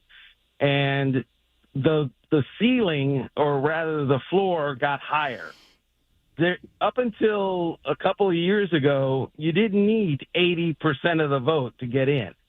And now you do. And I think that what you've seen is the class last year was small. I wouldn't be surprised if the class this year is small. It's a high bar to reach, and I wouldn't be surprised if that bar gets lowered in the offseason a little bit. You don't think that that's kind of good, though, that there's a high bar? Because the Baseball Hall of Fame forever was the superior, and a lot of people, mine included, superior Hall of Fame. And it seems as like they've been keeping steroid guys out, that it's gotten like a lot easier to get in. And maybe it's lost some of its luster. Do you think it's more important to let – I'll ask you this. If it's a question of we might let people in that maybe shouldn't be let in because they don't deserve it, and by that we might delay someone who should be in its entry, is that better than just letting in more people and kind of weakening the class? Well, I don't think it weakens the class to let in Hall of Famers. But but what if they're like borderline? You know what I'm saying? There's like, I don't know if Andrew Jones or Burt Blyleven should be in the Baseball Hall of Fame. And so, if it means that one guy doesn't get in first ballot and that keeps like the standards kind of high, I'd be worth taking that. I understand that, but the standards at the Pro Football Hall of Fame were kind of high before, and now they're higher. And to lower the standards to what it was for 50 years or 60 years before 2 years ago doesn't weaken the class. It doesn't make us put in Hall of Gooders. We're still putting in Hall of Famers. What did you make of Mike Shanahan was commenting, in the book that seemed Roger Goodell was, pressing some of the coaches, and he said he wished he had thought of it or to videotape signals before. He said he was disappointed in himself.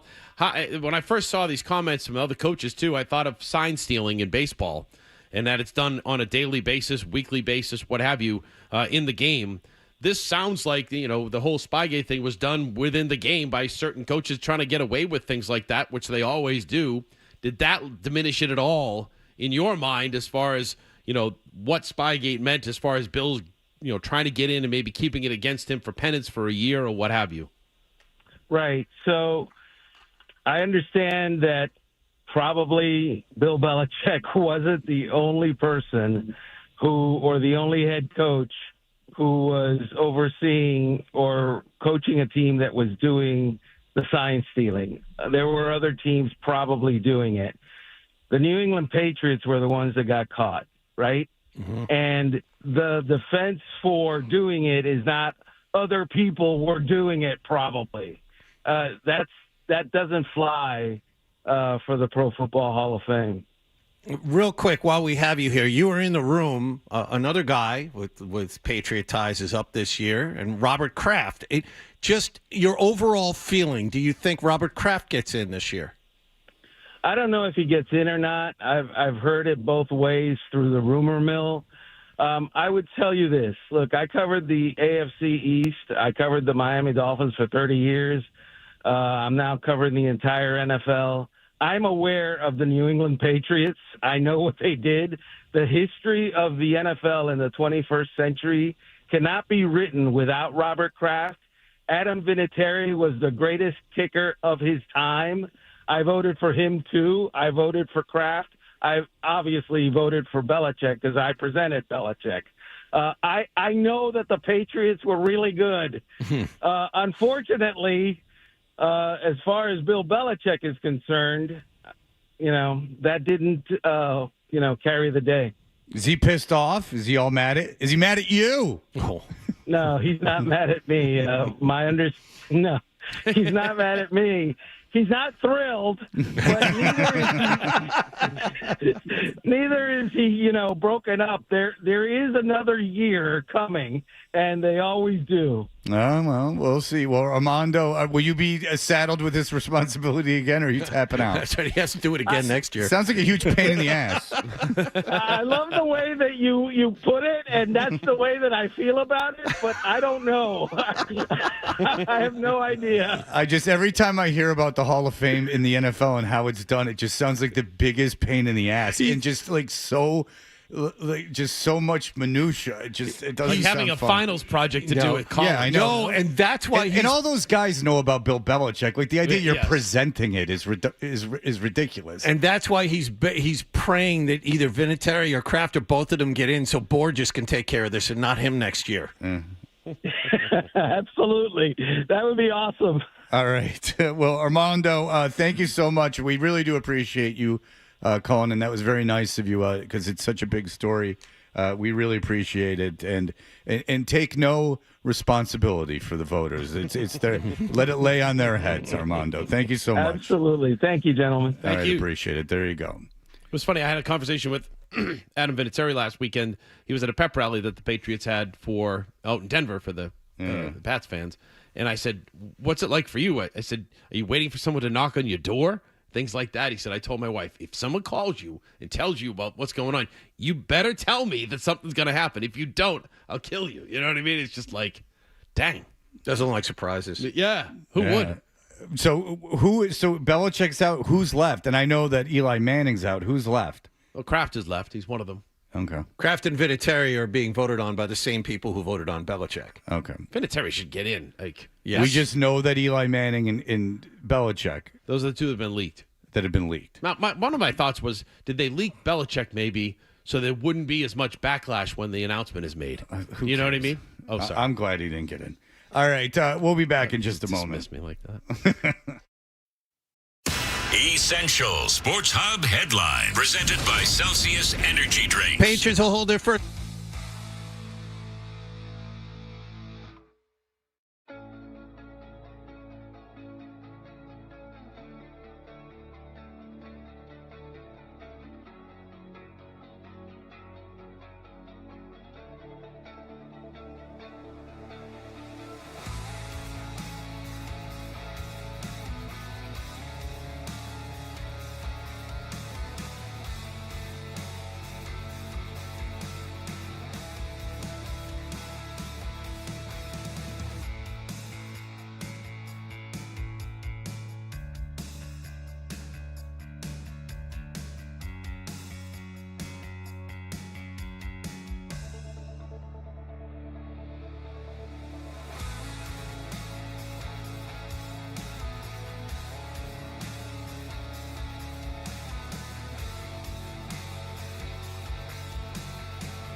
it's interesting because they're tracking a storm.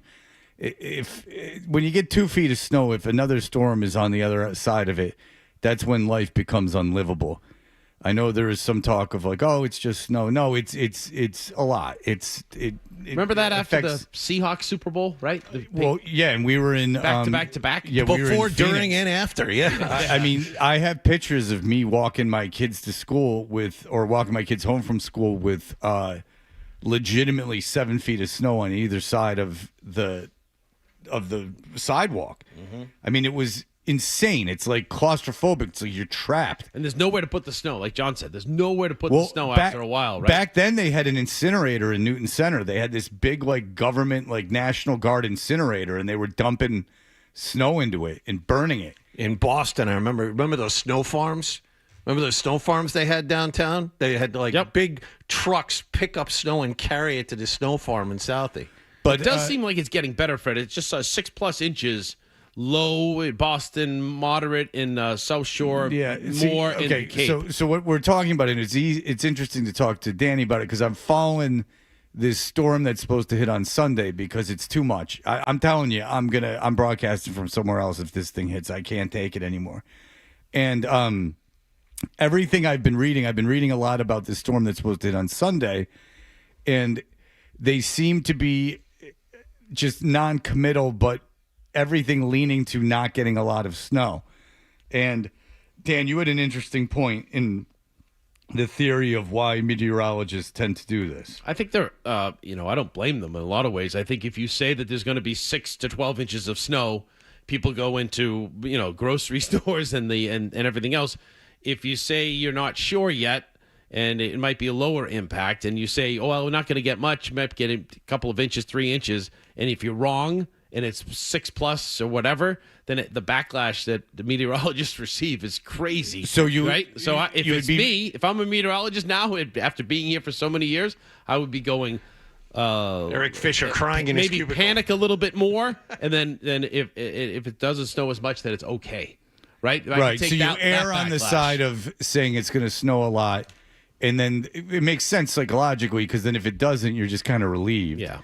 And if then saying it's not going to snow, then there's a ton of snow, and people are like, what the hell happened? Right. You said it wasn't going to snow. Right. And I would tell you that Eric Fisher and Terry Eliason, our weather producer, worked their tails off to try to get this right. But it's one of those things where John was saying earlier, this storm really hasn't even formed yet.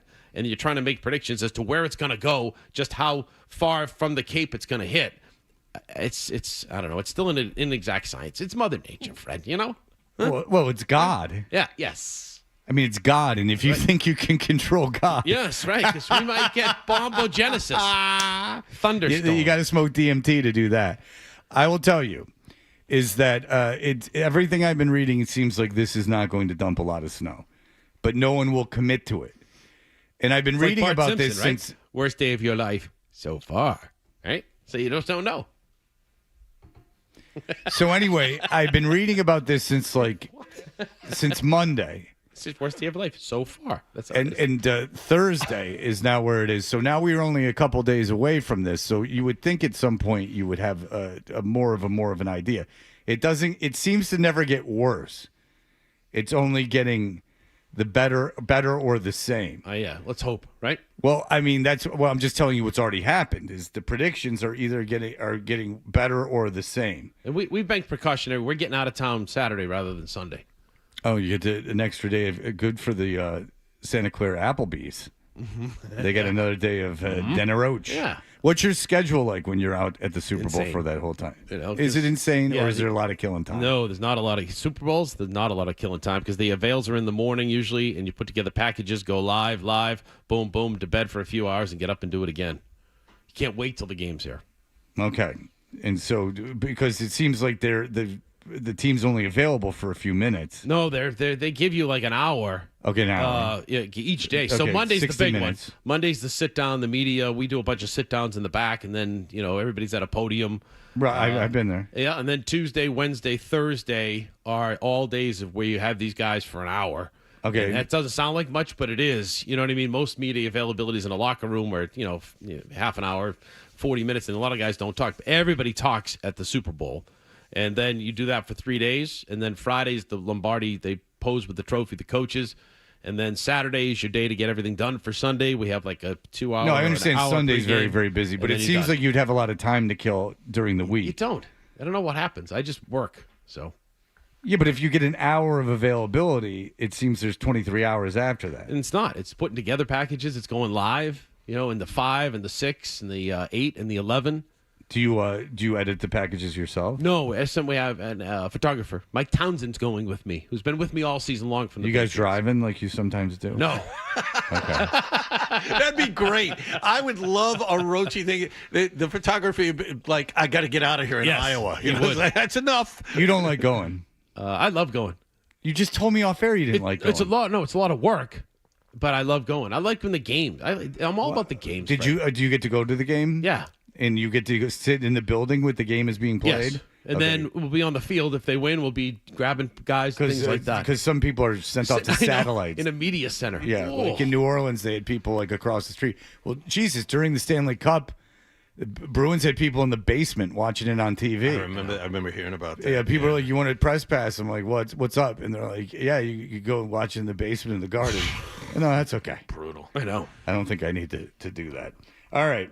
Well, listen, Danny said off the air he didn't want to go, but what are you going to do? I did not. I never said that to you. You absolutely did say not. that. You absolutely did say When that. did I say that? Within the last 2 hours. No way. No, don't give me that face. I think you're too mixed up from your contest. All right, look, Bill Belichick's not in the Hall of Fame. It's well deserved. He shouldn't be in. Everyone agrees that's why he's not in.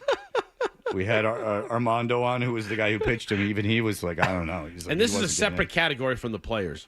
Okay. All right. Listen. Yes. Yeah. There are some players, senior category. All right. Well, we can get into it, Danny. We can get into that when we get back. You sure you're going to let me? All right. We'll be back in just a moment. More Toucher and Hardy.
watching the game, or it's just that is. I feel so strongly about that. I can't even tell you. Boston Talk Sports here.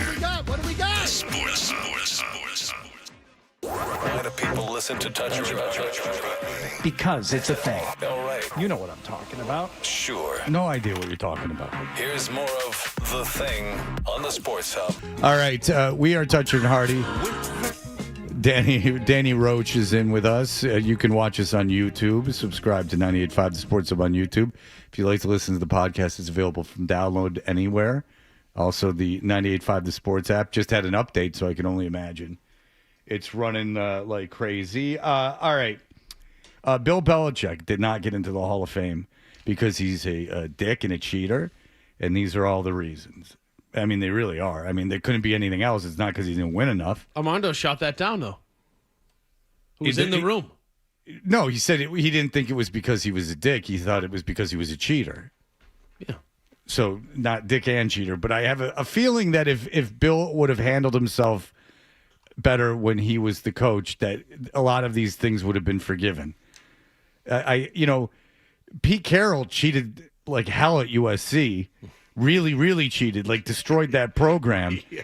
And, he's just getting NFL jobs and everything else. Yeah, but he's a good guy. That's just it. That is the perfect example. I mean, because there was not a bigger cheater than Pete Carroll when he was there. Oh, the whole recruitment of Reggie Bush, the whole thing. He had like Hollywood stars on the practice field, money changing hands, and he left literally a month before the NCAA descended on the program. And he couldn't get hired fast enough by everybody. And the program really hasn't recovered yet. So he's going to the Hall of Fame too, by the way. Oh yeah, he'll go to the Hall of Fame. And I honestly talk about this with my kids. I'm like, look at the way Belichick acted, and look at how it affects him, and look at what his legacy is going to be when you die.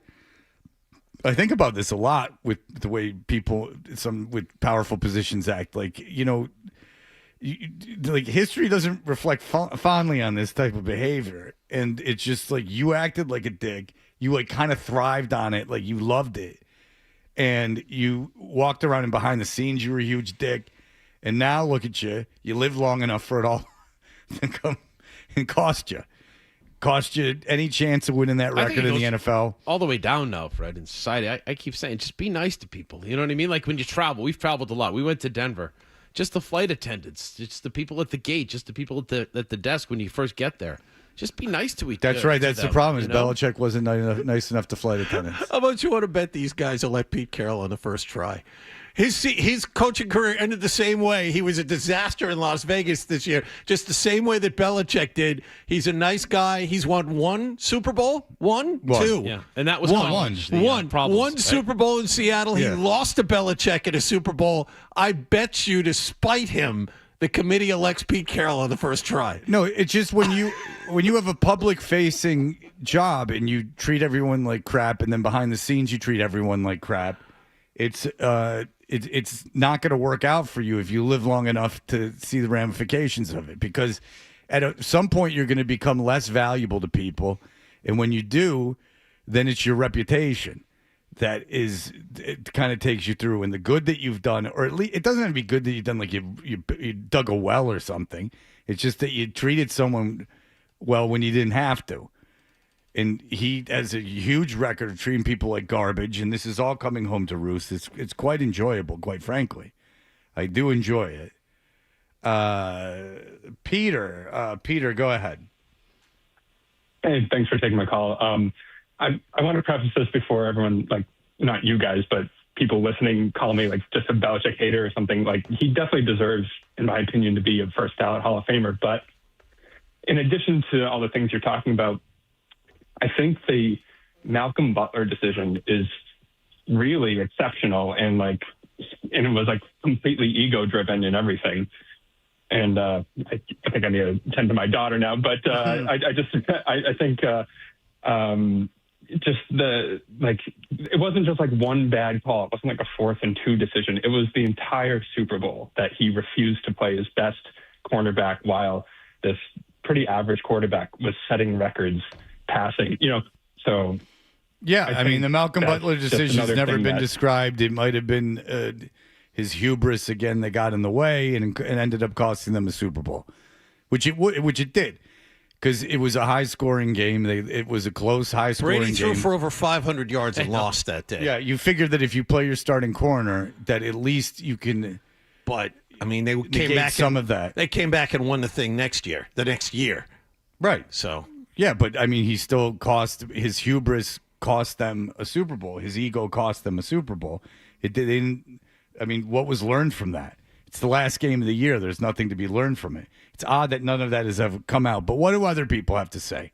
Well, Jimmy Johnson was talking on it, and here's well, let's start with Polian. Because Polian apparently he votes for the NFL. He was a big exec for Indianapolis and stuff like that. He was in the room. He was in the room, and apparently he's to and fro. Did he vote for him? Did he not vote for him? Blah blah blah blah blah. I wrote this out, so he said that it came out that he didn't vote for him, and then he was on the fence about it. He said, I'm not, when pressed later yesterday, he said, I'm 95% sure I voted for him, even though it only took place 2 weeks ago and he's not a doddering 85-year-old fool. He has to write it down. Yeah, right? No, it's odd. The whole thing is strange. All right. So, and I don't know why he feels the need that he has to say anything. He doesn't even have a job, right? Like Bill Polian's just walking around voting for the NFL Hall of Fame. What does he need to be accountable for? Just say nothing. When people ask you about it, or just say I didn't vote for him. And if they go, why? I didn't think he deserved it. There you go. That's it. How old is he? 83. He's 83. Like it's enough. Like you've gone through enough. Who cares? What are you gonna? What are you on Twitter? Like you're 83. Go, sit by the lake. Go watch your stories. It's not going to be on Newsmax. Turn that on. Do what every other 83-year-old does and get lost in Newsmax. I wrote this out, so I'm reading from the statement. I voted for Coach Belichick in the Hall of Fame selection meeting. The Pro Football Hall of Fame has confirmed that fact through the auditors of the selection process. So this guy's got to run around checking and getting everyone to confirm everything. Who cares? Just don't. What do you at press conferences and making statements and writing things down? What a pussy. So you didn't vote for him. Big deal. Who cares? What, you think this is going to be a big deal tomorrow? We probably shouldn't even spend that much time on it today, but I wasn't here yesterday. Believe me, no one's going to talk about Belichick. The Super Bowl is coming up. There's plenty of cover in the NFL world right now. Again, I'll state that I never said that I believe that Coach Belichick should, quote, wait a year, close quote, for enshrinement. This has been confirmed by the Pro Football Hall of Fame. But they following you with a body camera. You're right. On? You never did say that. Yeah. How the hell would they know if you ever said it? Hello. Is this the Pro Football Hall of Fame? Yes. Did Bill Polian ever say he should, quote, wait for another year? Quote. Well, no, he did not. If you agree to vote for the Pro Football Hall of Fame, they're allowed to put a recording chip in your head. It's not even what you say, it's your thoughts. Numerous selectors who were in the room, and my vote for Coach Belichick. As a Hall of Fame member and selector, I realize the import of what we Did you know that, Adam? He was in the selectors. Do. I've always tried, as a selector, to make these difficult choices. And to skank all the way home. That's right. That's right. Pick it up, Paulie. With the utmost of objectivity. I've said on Sirius XM Radio and... Oh, well, now you're just giving out... Now you're just bragging. I've said on Sirius XM Radio and numerous other media outlets that I believe Coach Belichick to be a first ballot Hall of Famer. My vote confirms that. Yeah, there's other things in the world going on. Did he raise his right hand when he was saying that? I don't know. It seems like an awful lot about something that doesn't matter at all. It really does seem like an awful lot of. Believe me, there's enough going on. Polian, you're okay. There's enough going on. Enough bigger stuff's going on that I don't think Bill Polian has to worry about the pushback from the not getting into the Belichick. Again, if you can't survive, he was a GM of an NFL team. You can't survive 2 days of people talking S about you. Well, Jimmy Johnson. Now, is he in the Pro Football Hall of Fame? Yes, he is. He just recently got in a few years ago. All right. Is he in because of his haircut? Yes. Okay, very good. He even though Barry Switzer got a Hall of Fame with that same roster, got a Super Bowl with that same roster. Mm-hmm. A guy who couldn't even coach, he just walked in there and got a Super Bowl. Even though the White House existed, the house that they would all party in Dallas. Okay. First of all, I think this tarnishes everything in the Hall of Fame. All of the inductees, everybody in the Hall of Fame. Everyone up for the Hall of Fame should pull out. In fact, they shouldn't have a Super Bowl. It tarnishes everything. No, Burt Blyleven getting into the Baseball Hall of Fame tarnishes everything. Jeff Kent getting into the Baseball Hall of Fame tarnishes everything. Harold Baines, come on, that's people not getting into the Hall of Fame. You do understand what I'm saying? People not getting into the Hall of Fame doesn't tarnish the Hall of Fame. What tarnishes the Hall of Fame is people that don't deserve to be in it getting in. The Hall of Fame just being super exclusive, its exclusivity is what makes it special in the first place. It's when you let a bunch of losers in where it loses its shine. So regardless, Belichick should have made based on accomplishments, should have been in. The fact that he's not in doesn't tarnish it at all. It makes it even more kind of alluring. Who's in this mystical land? And when we had Armando on, who was talking about his presentation for Belichick, he said that it was hard to get into the NFL Hall of Fame before. No, it wasn't. Not nearly as hard as it is now. Now it seems about right. How many people got in the NFL Hall of Fame last year? I remember them on the field in the preseason. Five's enough. That's enough players. 5 is enough. There should be years no one gets in. The more exclusive, the better. The more exclusive it is, the more important it is that you get in, the more of an honor it is. Just start letting a bunch of people that no one's ever heard of in. That's a problem. I bet you, I've said this a million times. In fact, we'll do this, Danny. I'll do this with you for the stack. I am going to pull up the list of, so don't look. Okay. The list of NFL Hall of Fame members, and I will find 10 names where I bet you can't name one of them. Okay. Baseball Hall of Fame, I couldn't get one by you. Football, I bet you I could. Well, what? He's looking it up right now. No, I'm not. Yeah, I'm going to the Yeah, he Baseball is. Hall of Fame, and I kind of agree with you on that. I think it's slacked a little bit in the last several years. Oh, you don't say. You know? Yeah. The last 30, Dan, they let Phil Rizzuto into the Hall Well, of Fame. that makes more 1995. sense than Jeff Kent. Yeah. But Just because of 10 or 11 or 12 ignorant, jealous assholes who did not vote for him. Everyone's very jealous of Bill Belichick. Give me the okay-looking 24-year-old and give her all my money and let her run my stuff and ruin my life. He's living the life we all dream of. Having repeated assisted sex with an average-looking 24-year-old. Assisted? Really? I'm 74 years old. And You have to figure there's at least Medicinal. I don't know about that, or hoists, or some sort all right. at least like a hernia apparatus that has to go on. Right. I think it tarnishes everything about the Hall of Fame. If they're using the excuse of the Spygate, before they had the electronic communication between the sideline and the players, everybody was trying to steal signals. A lot of people would not admit to it, but every team had an individual trying to get the signals or doing one thing or another. And then if they're using that excuse to not put Bill Belichick in the Hall of Fame, it is absolutely ridiculous. All right, then why they get punished? I mean, people are trying to steal signals. I don't know if they were filming practices. Mark, go ahead. Freddie, I agree with you on 98% of the stuff, but I will say this, the best thing, this might be one of the things that turns Belichick around, because this was on the national news. Patrick Mahomes, LeBron James, Jimmy Johnson, Bill Cowher, all these people are going on Belichick's side. If he actually stays quiet about the whole thing, he's actually going to come out looking better than probably in a long time. Yeah, but and that's true. I mean, it's nice that everyone's talking about his coaching accomplishments, but were those ever really the things that he was being criticized of? It was never what he had accomplished. It was more everything else.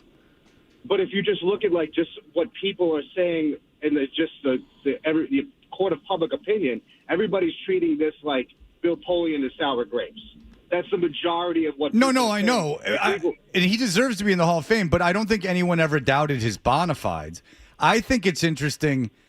I just don't know how many kicks I'd want to take. If I'm Belichick, sure. Like it's like a lot now. I understand what you're saying, and it makes logical sense, and I don't disagree with you. As a matter of fact, it's nice that everyone's saying these good things about him as a coach, and maybe isn't that interesting though? I mean, he's being universally praised for not getting in, whereas if he had just been elected.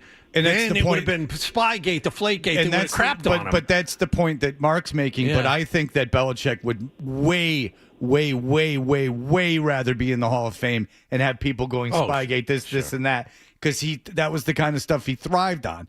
And how brilliant he was for doing all of it. But what does it matter? I'm still in the Hall of Fame.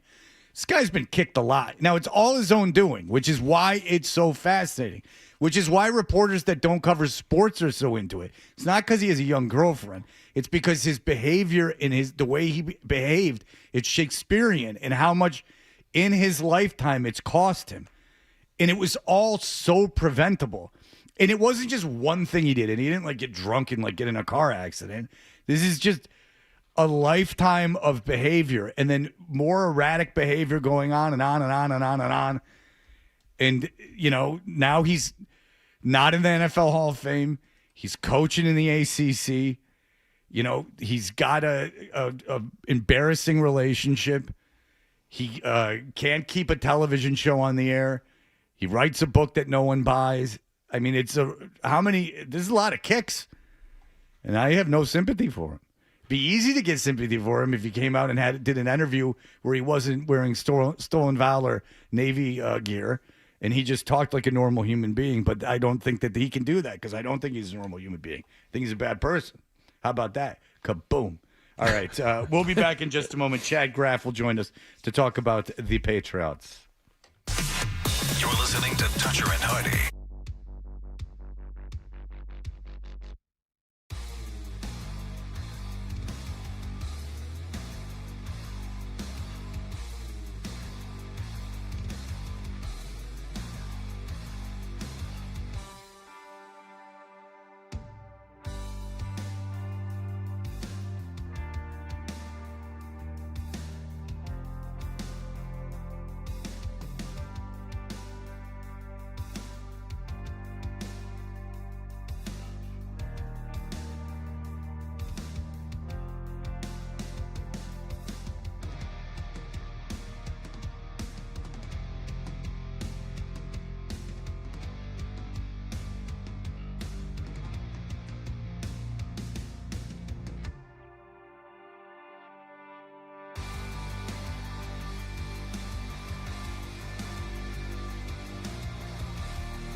We're Toucher and Hardy.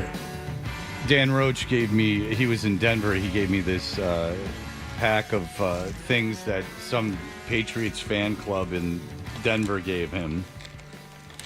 And included our... Ann Stone, the president. 4 no, the Biscoff cookies are from cookies from Delta.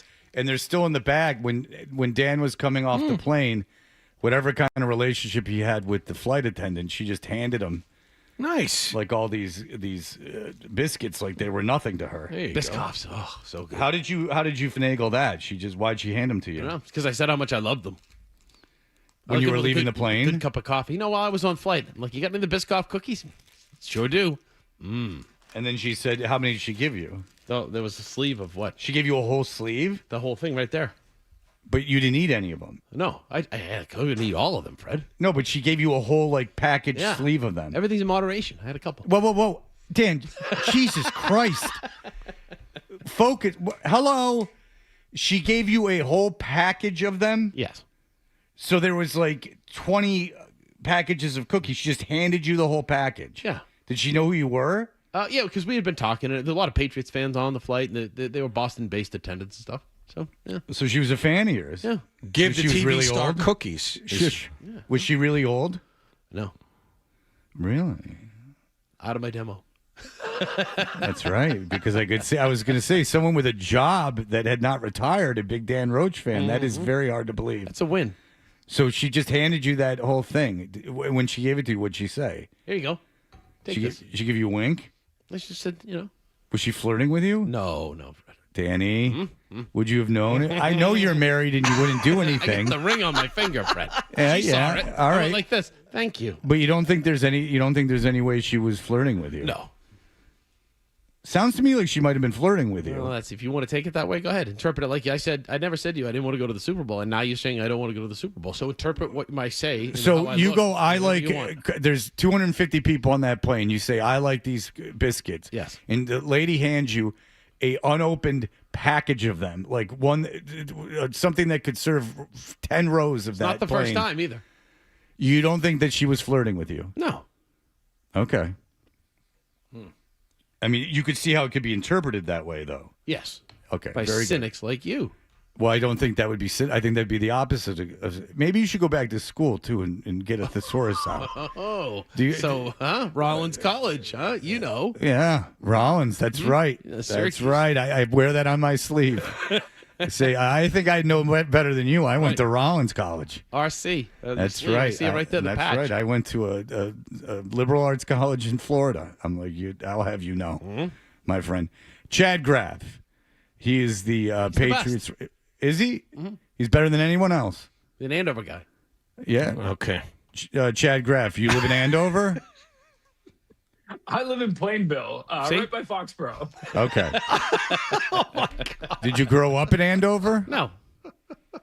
No, didn't grow up. I also have never been handed a sleeve of Biscoffs. Those cookies are great. I don't know if I need to be dressing more presentable for these flights or what. That sounds delightful. Doesn't it sound like she was flirting with him? It doesn't sound like she was not flirting with him. I don't know that we can go all the way to flirting, but yeah, there was a friendly connection, it sounds like. Chad, were you on that flight? I don't know if you were on that flight. I know you might have been on the flight coming home, right? They were given Delta socks is what I got, and I never got the Ann Michael May cookie either. That was I think that was JetBlue. So what I'll say is, I'm not saying she was asking him to visit her in the bathroom. What I'm saying is that it was a gesture that could have been followed if Dan was coming off the plane, he's like, look at you giving me these cookies, you're so sweet. Strike up a conversation. Next thing you know, hey, how long you in town for? Oh, I'm based in Boston. Really? Where do you live? I live in Andover. So do I. So does Chad Graff. Oh, really? Yeah. Excellent. It was kindness, Fred. That's all. What I say to you earlier, if we were all just nice to each other, everything would be much better in this world. So since Chad and I have never gotten a whole thing of those crackers, we've never been nice to anyone. Maybe. Okay. That's cynical. Are you nice to people when you fly? No chance. I am now that I've been kicked off a plane. See? All right.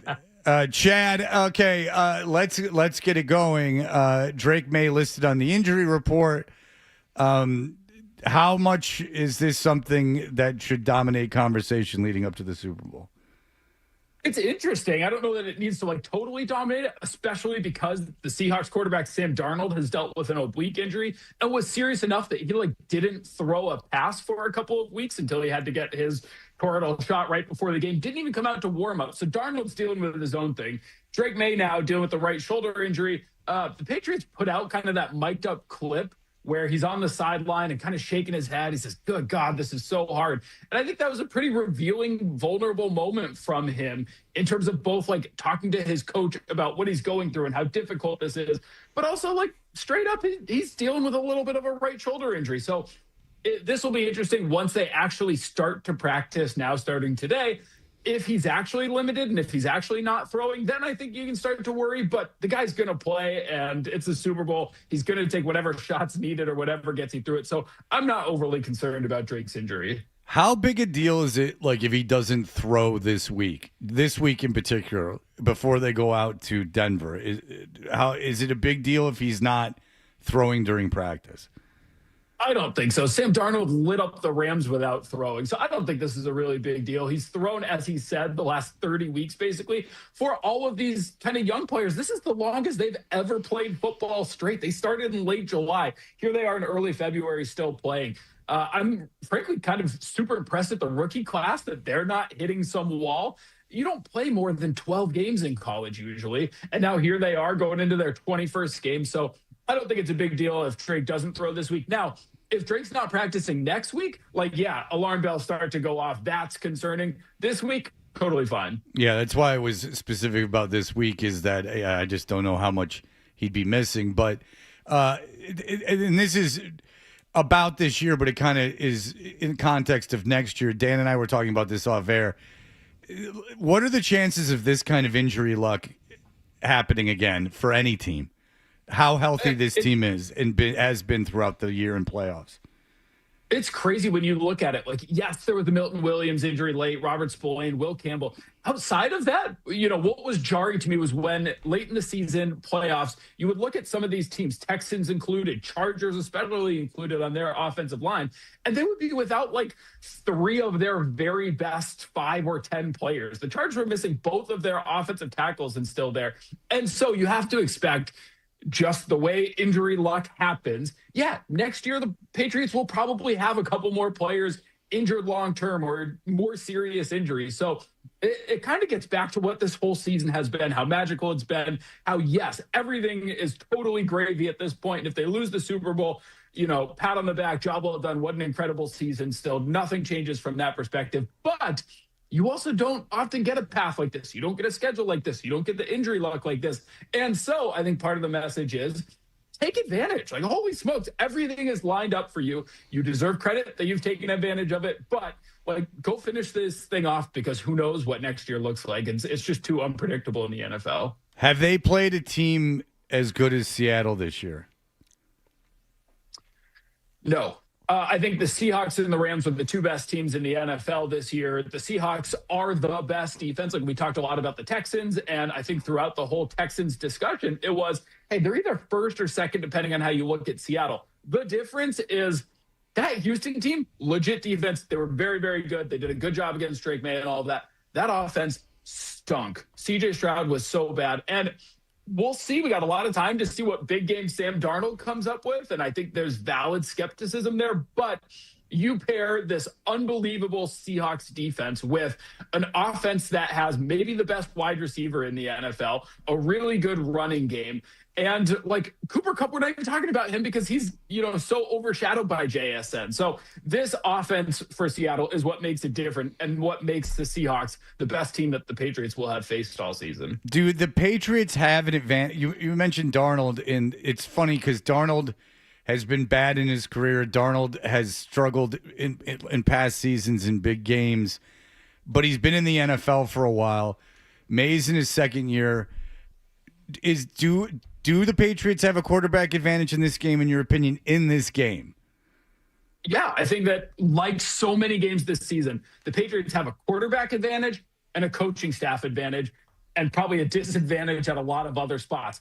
And that's been an incredible recipe for them this season. They've ridden that coach and quarterback advantage to a 17-3 record combining the postseason and regular season, which is incredible. Now, you look at the rest of the roster, like Witherspoon from the Seahawks, probably the best cornerback in the NFL this season. JSN, maybe the best wide receiver in the NFL this season. I think the Seahawks probably have a better roster 2 through 53, but at number 1 is Drake May. And so I think that the Patriots do have a definitive quarterback advantage and probably a coaching advantage when you factor in like McDaniels' experience in these spots, plus, what Vrabel has done, flipping this culture and everything. So I love the Seahawks roster. I think they're a really good, deep team. Like, they can beat you in ways that the Patriots can't. They can cycle through a bunch of people on this D-line and just be relentless in a way that the Patriots just can't, because they don't have the same level of depth.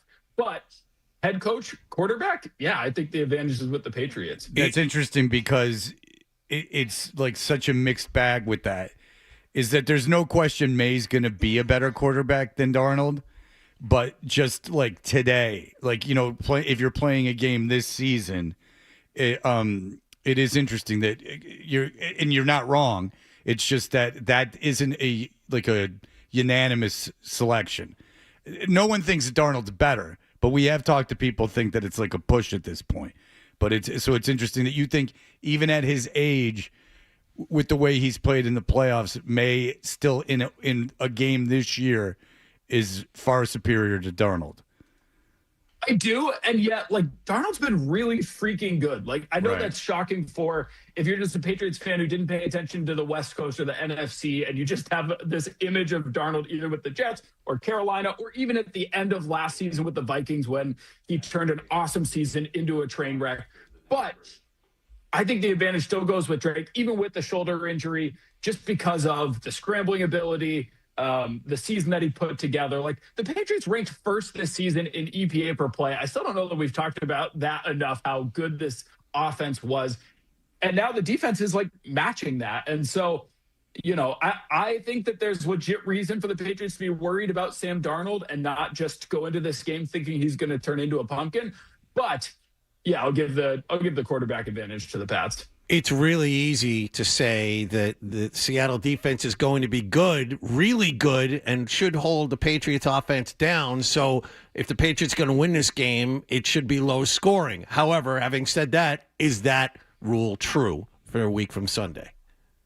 I think it's probably true. The way that this defense is playing is shocking, impressive. This is their best 5-game stretch in EPA per play since the 2019 season, back when you had, the good version of those late Belichick squads. And so what they're doing is remarkable. And I think that they have an advantage on the interior of the D-line against the interior of the Seahawks O-line. That's where the Seahawks can be beat. Their tackles are pretty solid. And I think if you're the Patriots, you're fine. We're not a team built with unbelievable edge rushers and Max Crosby or whoever. But you got to what the Patriots have at the interior of the D-line with Milton Williams and Christian Barmore and Tonga, and the depth that they're starting to build there with Corey Durden. So I think if there's a spot where the Patriots can get after Sam Darnold, it's with that interior pressure. And I would note one other thing. That's where he's struggled in the past. The Vikings spent tons of money this offseason to beef up the interior of their O-line because Sam Darnold got crushed there at the end of last season. Their interior O-line stunk. Sam Darnold fell apart late because of the pressure that he was getting right up the middle. And so if there's a recipe for the Patriots to win, I think Milton Williams is going to have a really big game. Well, he's been the guy too, right? Chad, when he's healthy, it's just crazy when you go back and watch the film of what they're doing. He the first couple series in Denver, he just blows up the middle, just blows it up. So it allows Tonga, it allows Corey Durden, it allows Barmore to do what they do because he is such a dominant force in the inside of that defensive line. And his play in the run defense, I think, is what has shocked me most. When the Patriots signed him, the path was we're going to get a good pass rush from the interior. And that made sense when you didn't have elite edge rushers. But what has been so shocking is this is the guy who didn't play more than half of the snaps for the Eagles, was not a 3-down guy, was not relied upon to be a good run defender, and has come to the Patriots and has been one of their best run defenders. I was kind of skeptical that the Patriots would be able to stop the run late in the season when he got back, just because his pass rush is so good. But he deserves a ton of credit for what he's done in terms of stopping the run. And I think that's super, super, super important in this game with Kenneth Walker playing so well. All right. Chad Graff, I like when we can get you on. We appreciate it. Read him in The Athletic. I read him all the time. Thank you, Chad. We appreciate it. Thanks for having me, guys. All right. There you go. Chad Graff. By the way, just in 1 second, guess mock draft out on The Athletic. The Patriots taking a tackle with the 31st pick. The Utah kid? Is that who it is? I don't care. But if they're taking a tackle, which is something we've discussed. nose tackle. That's right. All right. Here are the headlines. Essential Sports Hub.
Hey, we are Toucher and Hardy. Danny Roach is here. Hardy is now trapped on that boat for real until he docks in Tampa tomorrow.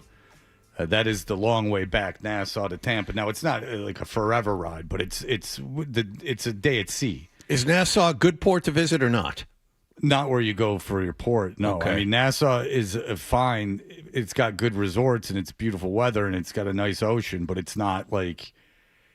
Does Nassau have that cool resort? What's the one? The big one people go to? The Atlantis and Yes. Bahama. Atlantis. But the thing is that, like, think about it. Like, if you were going to have an area where 20,000 people get off of boats several times a day, that's not like the beautiful section of the island. I mean, that's just not where that's not where you'd want to stay. You wouldn't want to stay in a hotel right by where a bunch of 15,000 drunk Carnival cruise riders are coming off to defecate in the streets. So just use your head.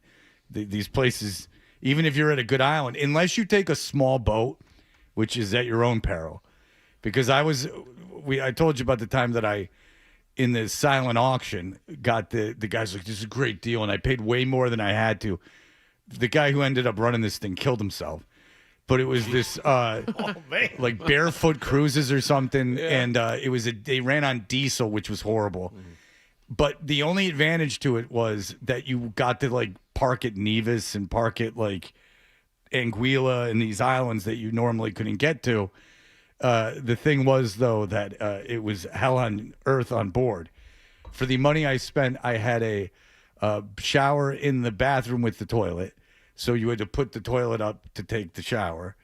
And then we had we were under the water. Oh. This is what the guy told me that we were, what a deal I was getting. It really was like we were in like the Navy. Like we had bunk beds. I mean, this guy was just this friend of my ex-wife's. So he's like, I'm Jimmy Buffett. It's so great. Yeah, just kick your shoes off. Shut up. How many cruises have you been on? I've probably been on like 5. The Toucher and Hardy email bit is powered by Jeffrey Glassman Injury Lawyers. If you've been hurt in car, work accident, you got to get Glassman. Don't just send an email. Call all 7s at 617-777-7777 or visit gottagetglassman.com. All right. We were telling the story.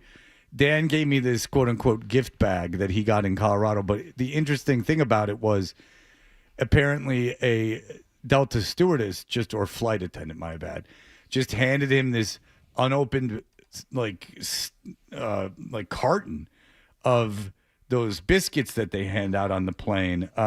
Mike, you have some thoughts on this? Yeah, I'm calling shenanigans on this story. I think, Rochi, first of all, I like you. I consider you a friend. But I'm calling shenanigans on this because I used to work at a video store in the 90s, and from time to time I'd have to watch movies, to give recommendations and everything. And one of these movies was called Double D Stewardesses. Now, a scene in this movie, the stewardess gives the gentleman a sleeve of cookies, and he said, I don't have a tip for you. And she said, oh, yes, you do. And then brought him back to the bathroom, had relations with him, and they showed it on the screen. I think Rochi saw a dirty film and just got confused. Dan, is that true? Were you watching a busty porn, and then that is what kind of got into your head? Maybe I was. All right, TT boy, thank you. Thank you. You know TT boy, right? Yes. Yeah. Roach knows TT boy. Don't let him tell you that he doesn't. I'm an animal. Yeah, that's Pete. If you got some time on your hands, watch Peter North and TT boy talking to each other and go, if you were a woman in the porn industry, you deserve to make much, much more than you did. Stay humble. How are you going to stay humble? All right, what do you got there? I have an email from Daniel. Guys, either talk sports or don't. We're in the Super Bowl, and Fred is on hour number 3 of being a total beta. I hate Bill. He's a first ballot Hall of Famer. Wait a second, few that's losers football. think otherwise. That's football. What is he talking about? Don't talk football. Either talk sports or don't. That's I don't sports. Know. I agree. Who sent this? What's the person's name? Daniel is his name. Daniel what? Moriarty. I wanted to see if there's someone who emails. First of all, way to use beta. Like, all right, Rogan. Good. Go watch a Huberman podcast and educate me about my health. Belichick is sports, you moron. You just don't like that I don't like him. See, that's the thing. Is that if you're just like, hey, anything, like just what the hell are you talking about? Belichick's the best. That's one thing. But he can't even get that argument out right. That's what annoys me about those things. It's not when it's just hate, because that happens all the time. It's when it's a true idiot. Write him back, Wallach, and go like, you moron. What sport did Belichick coach, and what Hall of Fame did he not get into? You effing idiot. That doesn't pass a first grade book report, you idiot. Okay. And the only reason I keep saying idiot is because I want to keep saying different words that I'm not allowed to say. From Fred, quote, you moron. What else you want me to add to it? Oh, Jesus, John. Are you as dumb as him? No. You can't think of what to say back? What sport Hall of Fame did he not get into? I know that. I just wanted to get your response. No, I think you actually were asking. No. And you're the guy that likes Belichick too, you idiot. I'm sorry that was when your life mattered. This is from GA. Blind Scott and Mike the Leprechaun. This is the new Wag Pack. So good. Blind Scott, is it true you're jealous of Mike the Leprechaun? Marconi level brilliance. Please have them on together once a week. I love it so much. But he's in Italy, so it doesn't count. That's George in Italy. If they call in at the same time, not every day, but once a week, we could have the two talk. I thought you handled it brilliantly. Well, there's a lot of allegations going around. Yeah. Blind Scott. And the thing about Blind Scott, he's always talking. So even if you pull him down, he'll be right back. Like he's blind, so he depends on the radio a lot. Like it's kind of his social life. Mm-hmm. So I understand Blind Scott completely. He's insane, but I understand, like, he's alone. He's got the radio as kind of his friend. He's on Ben Maller all the time. So to his credit, he knows how to be on the radio, like, really well, how to be a good caller. So I can pull him down, and he won't get lost. He's right there. Yep. He's right there to answer any allegation. He'll be talking. It was smooth. Oh, yeah, but that's all. That's not me. I'm just potting him down. That's all Blind Mike. That's all Blind. Not enough credit there. Not Blind Mike. Why do I keep calling him Blind Mike? Because Mike the Leprechaun. Mike the Leprechaun and Blind Scott. I keep saying Blind Mike. Blind Mike was the Barstool guy. All right. See, Mike the Leprechaun and Blind Scott are getting me confused. Blind Scott. Blind Scott is the professional. All right. Matt McCarthy unleashed on Dan yesterday. Fred, since you slept for 24 hours, you probably didn't hear yesterday's show. Matt McCarthy was rude to Dan Roach. Please bring this up. Is that true? Yes, he called Dan a prick. Yeah. Why? I forget why. Yeah. He wasn't happy with you. Well, you told me he was making fun of me. It was an email. Which is fair because I make fun of him. During the email segment, I had an emailer contact us and say, Fred does all these impressions of you, Matt. Here's your chance. Well, I do an impression of him. Go ahead. An impression of him. Here's your chance to do an impression of Fred. We pulled the clip. We can play the audio later on if you want. Are you trolling Belichick? I am. You prick. There you go. There it is. No, I don't care for that. I was wearing a Pro Football Hall of Fame quarter zip. That's all right. Phil Perry will join us in just a moment. You're listening to Toucher and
Patriots, Bruins, the Celtics. WBCFM and HD Boston 98.5, the Sports Hub. Beasley Media Group station celebrating 65 years of broadcasting. Sports Hub headlines. Presented by Celsius Energy Drinks. Patriots will hold their first practice of the week this afternoon as they begin to get ready for Super Bowl 60 against Seattle a week from Sunday in Santa Clara, California. Yesterday, the team had to put out a projected injury report.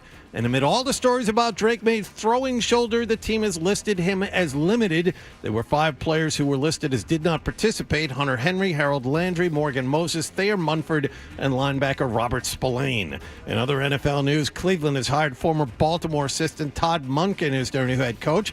Celtics were beaten by Atlanta last night, 117-106 at TD Garden. The Hawks led by 20 after the first quarter, and the Celtics never got within striking range after that. Jaylen Brown, 21 points in a loss. Celtics play Sacramento at the Garden tomorrow night. Overnight, NBA TV and ESPN reported that very recently Jason Tatum's game plan for coming back has changed. He was apparently getting close to returning, but something has happened recently to change his mind, and now he's considering sitting out the entire season. And the Bruins host Philadelphia tonight. Ryan Johnston and Bob Beers have the pregame at 6:30 and the face-off at 7 here on 98.5 The Sports Hub. Sports Hub headlines are brought to you by Mass Energy. Stay warm and safe this winter with heating oil, renewable bioheat fuel, and propane. Brought to you by the members of the Massachusetts Energy Marketers Association. I'm John Wallach of Boston's Home for Sports, 98.5 The Sports Hub. Your next update at 9:30. Patriots. Plows his way forward. Bruins. And stuffs it home. Celtics. Deep three. And hit it. Wow. The Sports Hub. Toucher and Hardy. Individuals who seek acceptance, respite, and care. 98.5 The Sports Hub. Robert Kraft had to personally lobby. First ballot. We are Toucher and Hardy. Danny Roach is in for Hardy, who is at a day at sea. So no going anywhere there. He's there on that boat. Has he texted you yet this morning, 12? I have not received a text from Hardy yet. He texted when you were out yesterday, too. So. What did he text you? We were just, what were we talking, John, what were we talking about? I don't remember. Oh, no, it was, no, I'm thinking about the day before when he was texting in and seeing who was going to be playing. Yeah, doing 2 stats and a lot, but he texted you yesterday, too. Yes, he did text me. Yeah, he didn't text me yesterday. But maybe he did and you were sleeping. I would have seen it. You know, they don't go away, man. Oh, yeah. Oh, no, he was just texting to check in on you. I was scrolling back now because he had tuned in and heard that you weren't in. See, it's sad that he's listening to the show. The exact reaction I had in real time when 12 told me he texted him. And it's just because it's obvious that he's, like, lonely. Like, that's the thing, is because he's on that boat alone. He laid out for me everything he'd been doing. It doesn't sound like he is. He's palling around with his buddy there from the Gin Blossoms and our friend Kat Corbett, who we know from radio. And that's great that that he gets to hang out with them, but there's still a lot of hours in the day. I don't imagine he's with the guy from the Gin Blossoms, 10 hours a day. Maybe they he goes and they have lunch or something, but then there's still a whole day on the boat to you kill. Close the door to your room and the walls begin to close in just a little bit. And just watching that clock tick. Yeah. All right, Phil Perry is here. You can watch us on YouTube. Subscribe to 98.5 The Sports Hub on YouTube. You can download our podcast wherever you listen to podcasts. Phil covers the Patriots for NBC Sports Boston. Hi, Phil. Hi, boys. Did you hear Dan's big quiz that he gave me today? Did you hear it at 7 o'clock? He gave me a big quiz. Oh, I missed that. He said it was inspired by the way I treated you about DC music. He said so. He made did a little history lesson on Boston music. Yeah, which was the most random. It was really something to behold. I wouldn't suggest going back and listening. I wouldn't go that far, but and it took him 2 hours to make it. 2 hours he sat there doing it. Well, I learned a lot. Yeah. What a specimen. It's not like I don't think you've got just 2 hours. I didn't think you just had 2 hours just to throw away in that fashion, but apparently you do. And Fred dismissed it. You know what I mean? You ever do work on a project for a teacher and you think it's really good and look at this and then it's like, and it's fairly graded. Yeah. That's I got about a D on it. I was like, I'm not even bringing it home. Just look at it and say, boilerplate. Exactly. Yeah, I mean, we finished so hard on it too. These little nuggets. How come it took you so long? I don't know. I had the TV on. I was on the kitchen counter doing work. Going back through old copies of the Phoenix. Yeah. Let me see. Did you go to Microfiche? Did you go? I actually went to the site of the Boston Tea Party and looked at it. No, not that, sir. The old place. Yeah. Did you Right? Did you get like a charcoal and like get a little like imprint of the plaque that they have in front of the old Boston Tea Party? All right, Phil. Since we played the clip coming out, are you enraged about Bill Belichick's situation? No, I'm not enraged. No, I was surprised. I would say that, but not stunned. If that makes sense. This is a human process run by human beings that will allow things to impact their judgment. I think all of us sitting here would say Bill Belichick is deserving to be a Hall of Famer. But Robert Kraft has been kept out of the Hall of Fame, reportedly because these gates have had something to do with it. You could kind of see it coming if you looked at that. Yeah. So if it's the same people, or it's at least a section of the same people, Robert Kraft hasn't made it until this year to the body of 50. But it's the same types of people, and there is a cross section there. Then could it be held against Bill Belichick? These were questions we had at the time when we were going through the Kraft process, and now we're seeing that yes, it has. And I wonder now if it'll impact Tom Brady. I honestly don't know, based on how these people are considering Bill Belichick. Obviously, Spygate doesn't have anything to do with Brady, but if the Deflategate thing, if people are looking at that and saying, well, he cheated, we kept Belichick out for at least a year because he cheated, and so we have to be consistent here. Well, we also heard from Armando Salguero, who was the guy who presented Belichick, that one of the knocks against him was his lack of success without Brady. Oh, he did say that. Yeah. Oh, interesting. He seemed pretty firm on Early Edition last night. I was not on last night, but he seemed pretty firm that it was Spygate primarily. Did he share that same sort of sentiment with you guys? He said it was Spygate and because of his lack of success without Brady. Huh. Yeah. So he said those were the things that he had heard. So I don't think Brady's going to run into those problems because Brady had success only with Brady. So, that would be a good thing. That's kind of absurd to me that there has never been a good coach who has not had a great quarterback. Yeah, I do. What's funny to me is that owners get in it all, and who gives a rat's ass, and that people call Robert Kraft Mr. Kraft, which drives me insane, and that he wears a Letterman's jacket. And two, leave Mr. Kraft alone. And two, that who cares if coaches get in? Who cares? No one goes to the Hall of Fame to see a coach. And I don't know in the NFL now, though, Fred. It's such a coach-quarterback league. But I think people don't go to a game to go look at a coach. For Tom Landry, they look for Vince Lombardi. Sure they do. Especially if you're a fan of that team, right? Don't you think there would be Patriots people that would go to look at whatever they have there of Bill Belichick? I think there'd be other things to distract them before they got to the Bill Belichick thing. And if you're going to Canton, Ohio, I think you've already made the decision that you're going to go look at whatever's there. You're firmly entrenched in that. Yeah, I think when the decision. Cooperstown. Yeah, this isn't the NHL, which is just in a mall in downtown Toronto. The NHL Hall of Fame, which is in a mall in downtown Toronto. I've made the pilgrimage to Canton, Ohio, where there's really nothing else there. This is what we're doing today. This is what it is. But coaches get in pretty much every sport, right? And so, the basketball Hall of Fame, everyone gets in. There's a lot of people in the basketball Hall of Fame. No, it's just a funny argument to me because it's like the priority of owner. I don't even know why they get in the Hall of Fame at all. And then it's like I would worry about every player. I think Vinatieri getting in is more interesting and more deserved than Belichick just because Belichick's a coach. Belichick should obviously be in the Hall of Fame, but if they want to screw with him a little bit because he cheated, good. That's good for them. I mean, that's their want. I think the whole first-year eligibility thing, and he's either a Hall of Famer or not. Well, tell that to your baseball people. I know. They make people wait a year First or ballot thing is what you're saying. Yeah, that label. Why? Well, in baseball, Vinatieri should be in. Well, baseball, it's the unanimous thing. It's not even the first ballot thing anymore. It's the unanimous thing. Only been one in the history of the game. Yeah, and that's Mariano Rivera. Right, and that's why people will hold a vote out, and then they'll be proud of themselves because they have kept that thing. I didn't vote Babe Ruth in. What? Yeah, exactly. So there you go. But again, the more exclusive a Hall of Fame is, the better. So I would be more concerned about letting people in that don't belong than keeping people out that do belong. Belichick can get in, but the Hall of Fame's the Hall of Fame with or without Belichick. All right, Phil. Are you concerned about Drake May's shoulder? It's a right shoulder injury for a quarterback. I think it's worthy of concern. Yeah. Now, does that mean he's not going to be able to throw during the Super Bowl? No, I don't believe that. But my understanding was before he showed up on the injury report yesterday was that going into the Denver game, he had been dealing with a right shoulder issue.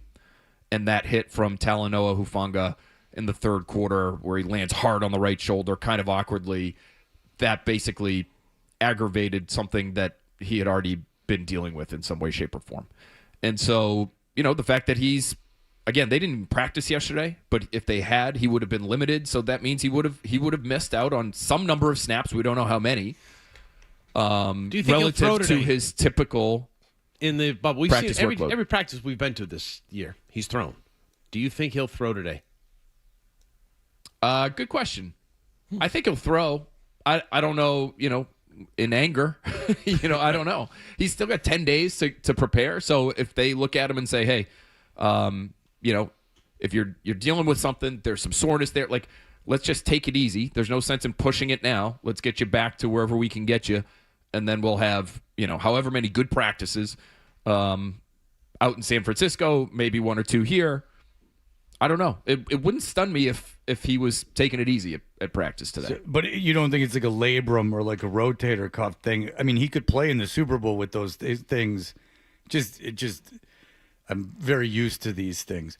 I know, right? Yeah, unfortunately, it's just a constant in my life. But there are things that I didn't say that. I don't know. No. To answer your question, I don't know. No. What I didn't finish the question. Okay. If it could be something that they go, you can put.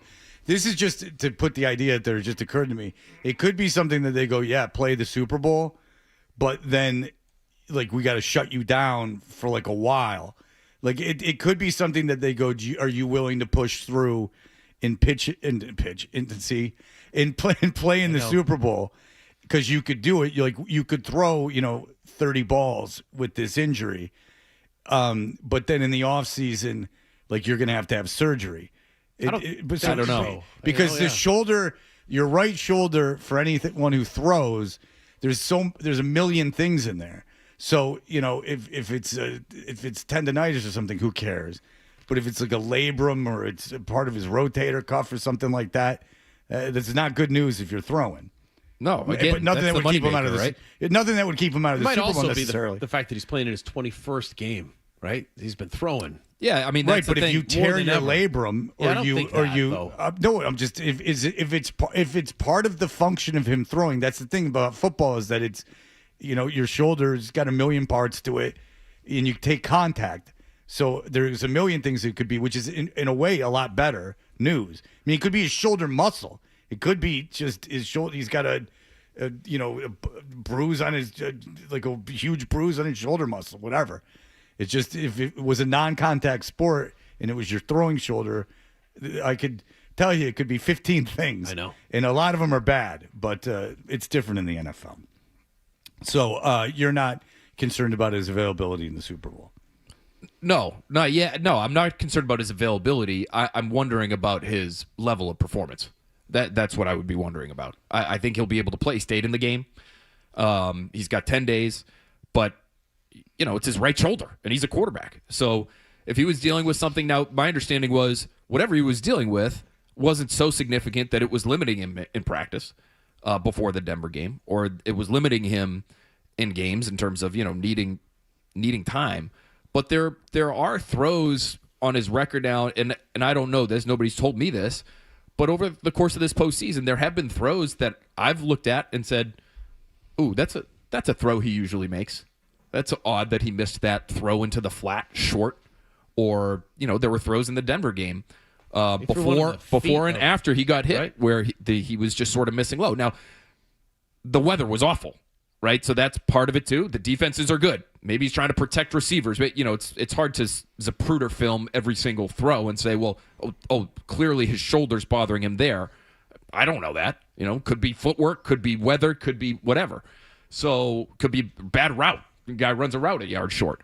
So, but if you're not able to put whatever RPMs you're accustomed to putting on the football against a defense that's as good as Seattle's, that to me would be a problem for the Patriots offense. So let's see. But then he threw the flea flicker perfectly to Hollins, right? And then, like 2 plays later or whatever, he tries to, I don't know how long it was after, but his next throw was to Kayshon Boutte on an out route, and it was very clearly short. Yeah. So the flea flicker is more of like a lofted, high-arcing throw. The throw to Boutte was sort of a throw that had to be driven. Like, again, now we're getting into like the weeds here, and I'm theorizing.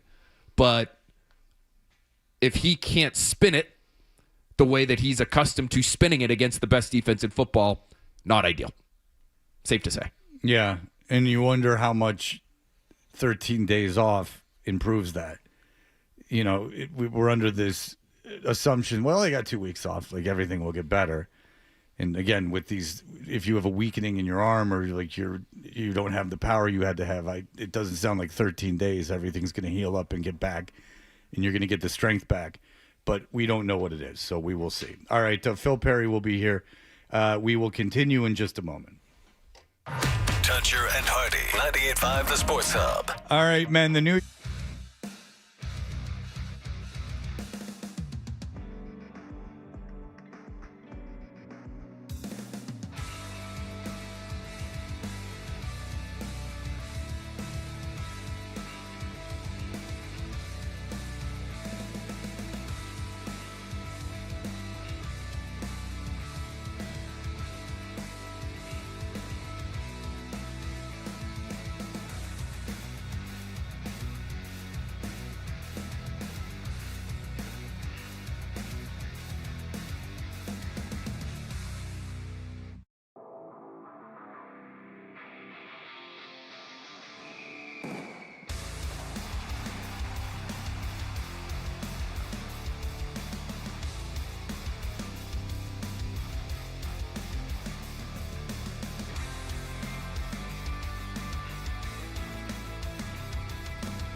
try to get out of here. Looks like the snow is going to be kind of a dud. Well, I did hear you guys talking about the forecast a little bit earlier. Yeah, Dan is saying that in his experience, meteorologists are much apt to predict snow than they are to not predict snow, in that the consequences for predicting snow and it not arriving do not elicit the kind of anger, and it just is logical, that not predicting snow and then getting snow do elicit. Because you don't want to say there's a massive storm coming, but it may go to the sea. You know what I mean? You want to say, if it's going to hit, it's going to be 16 inches of snow. They've been pretty you got to be prepared. They've been pretty good about saying that it's most likely not going to hit, but not going. But it's funny because in the Globe, I've been reading a lot about it in the Globe, and because this is all I care about now is the weather after we get 2 feet of snow. I hate it so much. I just hate it. It affects me way too much. And so I've been reading about it, but the guy's good about saying, I'm not ready to commit.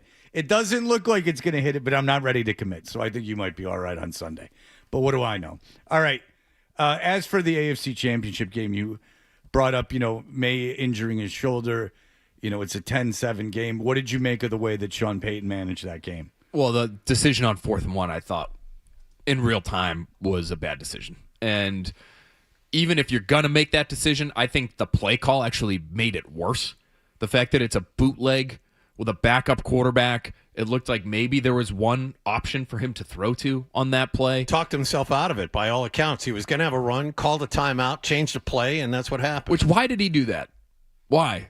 I mean, maybe there's some schematic reason, right, where he's thinking, well, they're going to have a bunch of bodies at the line. We're better off throwing the football. What we know of Sean Payton, and I won't pretend to know I know him personally, but by all accounts, he is a man with a healthy ego. Arrogant. Arrogant is a word that gets thrown around a lot with Sean Payton. And I just wonder, somewhere in the back of his mind, he was thinking, boy, this would look pretty good for all of us, myself included, if we can make Jarrett Stidham look really good in this game. God forbid you should try and win the game. And he stakes us to a 14-point lead. And the way our defense is playing, the way their offense is playing, there's some weather coming later. If we can get to 14, even with our guy here, that's gonna be enough for us to get to the freaking Super Bowl with Jarrett Stidham. He needs someone in a headset saying, "Listen, the weather's coming." They said in the press box there's going to be up to an inch of snow by the end of the game. Take the points. Take the points. 10-0. How about they can't do anything against our defense?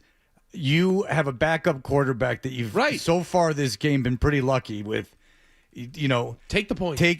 Let's walk out of here. Let's get a 2-score lead, and then we'll figure it out. Let your defense go do its job, and we'll get the ball back again. Because at least even if they score on us, we should be able to flip the field and at least get in field goal territory again. In real time, I as well. Just this whole playoffs, it seems like the whole notion, and I've had a mathematician actually reach out to me and explain why those, what statistically you're supposed to do or what advanced metrics say you're supposed to do, how incredibly flawed that is from a mathematical principle. Because again, there's so many variables it doesn't take into account. It's not perfect math. It wouldn't hold up. It's a suggestion. It's just more of a suggestion that's ignoring several variables going on in the game. Sure. And I think the biggest one is there's two massive ones to me. One is you have Jarrett Stidham playing quarterback. Be realistic about what's going on for him that day. And to that point in the game, the Patriots had 3 drives, 12 plays. I believe they had picked up 12 yards total. Right. So, they were dominant on that side. Just get the 10 points and then dare them to match you. And it would have been really hard to do. Especially when weather's coming and that it's going to be hard to kick in that weather. Because if with that weather coming, then okay, nothing's for sure now. It's going to be even more difficult to get points. So, So that field goal could be huge. And what do you know? That field goal was huge. It was everything. Yeah. And then and by the way, you end up getting nothing on that drive where you had dominated that game, and now you just have a 7-point lead, and you had dominated the game up to that point on both sides of the ball, and now you got nothing. So psychologically, that's a problem as well. They kick a field goal there. You got to feel pretty good about Denver at that point. Just even think back at what you were thinking during the game. If they kick the field goal, it's like you let them off the hook. And you're right with that junk play they ran with that horrible quarterback. Even in the Buffalo Jacksonville game, Jacksonville, at a fourth and something close, they didn't take the points early. And I was with watching the game in the press box with Mike Reese and Stacey James was with us, and they were both take the points.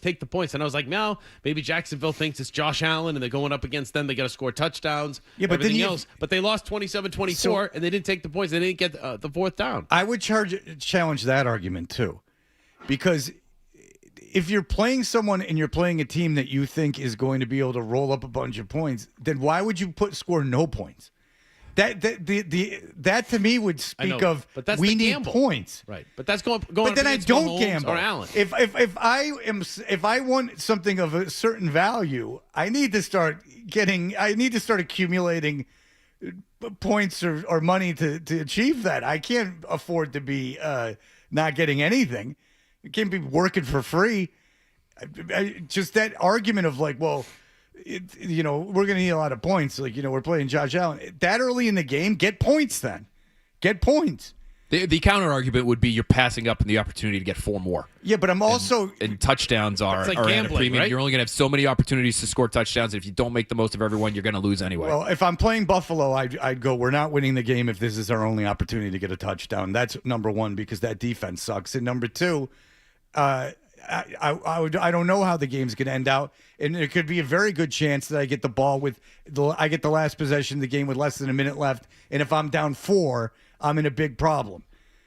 How many games have you seen? I can recall two playoff games this year where teams screwed around and didn't kick field goals, and it was a 4-point score, they were down 4 points with the ball at the end of the game, and put it in position where they had to score a touchdown. When the Rams, that's 3 now, because the Rams game Just was happened like with that. Rams. Just happened Rams and Seahawks, with yeah. Rams and Seahawks. So that's 3 games, because it happened in the Chicago Rams game too, and it happened in I believe the Bills Denver game, if I'm not mistaken, one of those other AFC games.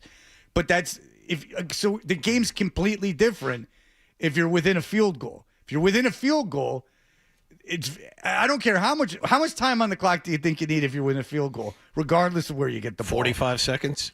Yeah.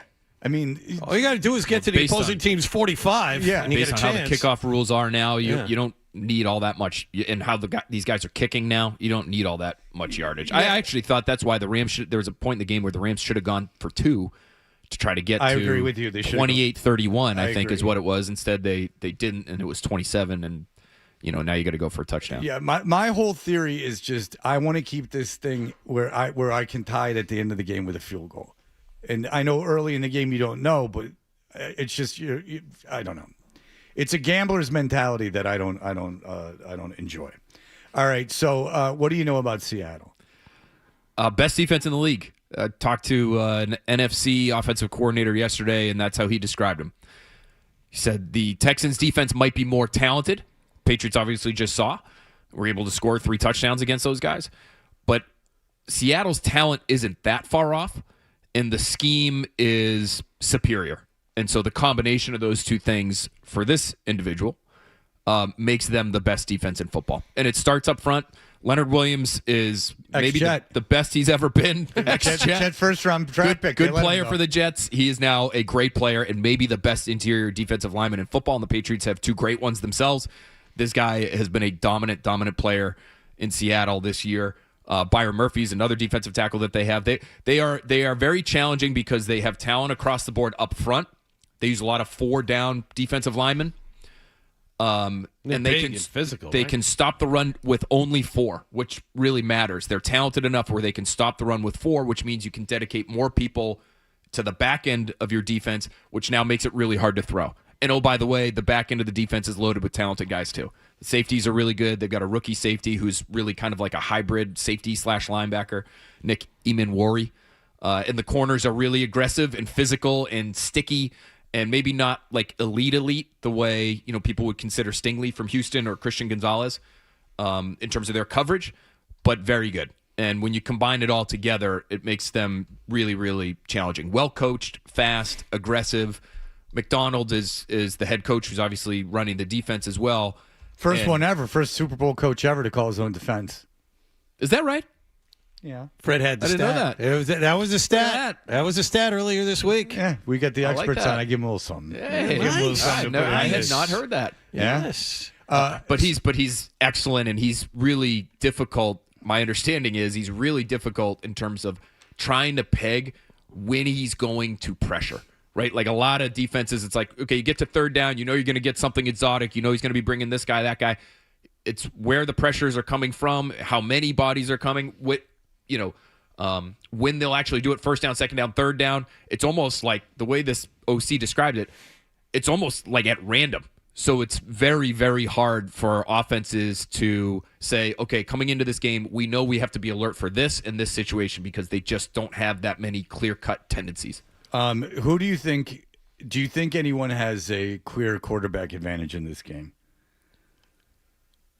It's a good question. I love this question because I've heard a million different answers to it. Well, I mean, I've heard many different answers to it. I mean, listen, so I think Drake May is the better quarterback, period. Yeah, right. He's going to have a better career. For this game, yeah. And even this season. He had a much better season He had a better this season. Yes. Right. What I'm saying is that Drake May as a quarterback is better, right? But in this particular game, who will be more productive? Who will be the better? More efficient passer in this game? It's hard to say because this defense is so good. They challenge you a lot. Do the Patriots have the receiver talent to win one-on-one battles the way the Rams did? The Rams put up 479 yards, but Nakua and Adams put up most of it. It's a little different group in terms of its structure, and the Seahawks will trust their corners to live on islands and say, hey, we've got a lot of one-on-ones across the board. We just think we're going to win them. If you have the talent the Rams have, you're going to win your fair share, and you're going to give up yards. Do the Patriots have that? Drake May's dealing with the shoulder thing now. Like, let's see if that impacts him through the week. Is he limited through the week? Is he limited through Super Bowl week? That's something that I think we're going to have to wait and see on. So I would not say clear cut, just given the way he's played against really good defenses through the postseason to this point and the way Darnold has played to this point in the postseason. Sometimes guys just get hot. Right. Nick Foles got hot at the right time, and everybody thought he was going to turn into a pumpkin, and he never did. Joe Flacco's another good example. Flacco's the card-carrying example. Well, Flacco's it's the best I've ever seen a quarterback play over in a contract year, I might add. Yeah, well, it tends to happen. It's just Darnold will make the mind-melting mistake still at times. He just didn't in the NFC Championship game. He did over the course of the season turn the football over. So, he still has that in his DNA. It's interesting because he does have the ability to implode. And he's obviously not as good a quarterback as Drake May. But Drake May is part of it that I find fascinating is Drake May is a kid, right? Like at least Darnold's been kicked around and had his ups and downs and had his problems. And he's kind of proved it this year. And, there's going to be a ton of pressure on him, obviously, in the Super Bowl. But it's like, does the history of Sam Darnold, is that more of a negative than May just being a kid and never in being so fresh to the game? Like that's what I find interesting because Darnold very well could completely break down in this game and throw 5 picks. Would it shock me if that happened? No, it wouldn't shock me. I wouldn't expect it to, but it wouldn't shock me. But it would shock you if Drake May came out and they was held to 150 yards passing, 125 yards passing. I mean, would that shock you? No. Shock you if they couldn't throw the ball? Probably not in either respect. No, you're right. I think there's just a lot of unknown, a lot of uncertainty. I think the flip side to what you're saying is, is Sam Darnold's scar tissue such that it will, rear its ugly head for him in the most important game of his life, whereas Drake May, I think, has this quality about him where, and I'm not saying he won't be impacted by the pressure or the bright lights of the Super Bowl or anything, because I don't know. I think he has been in the playoffs a little bit. Is that the defenses? Is it the bright lights and the pressure? He to me strikes me as just getting to know him a little bit this year. He's a very confident individual. And so you're so young, this was the case with Brady. Famous story about Brady before his first Super Bowl. He's taking a nap an hour before the game or something because he was so confident, so relaxed. Yeah. Montana, same deal. So is he of that mindset or is he of the mind, he's a really young guy and the nerves are going to be too much? I have a hard time envisioning the latter thing. If he doesn't play well, it'll be because the defense is great on the other side and if he's dealing with something physical. I don't think he's going to. Wait, hang on a second. I don't think. Look, I don't doubt he's supremely confident. He's an NFL quarterback, and I don't think he's going to crap himself. But Darnold is too, and he has not been the most confident individual over the course of his career. No, but he's done a lot to change that narrative. You got to give him credit for getting a team to the Super Bowl, but in playing well in an NFC Championship game, winning that NFC Championship game, but the thing is that it's just like, what if something goes wrong? Like, what if it's just a what if. I don't have the answer, but it's asking a lot of a kid to go out there, struggle early in a Super Bowl with the whole leading up to it. I mean, it's entirely different, everything, as we all know, being out there. It's entirely different animal.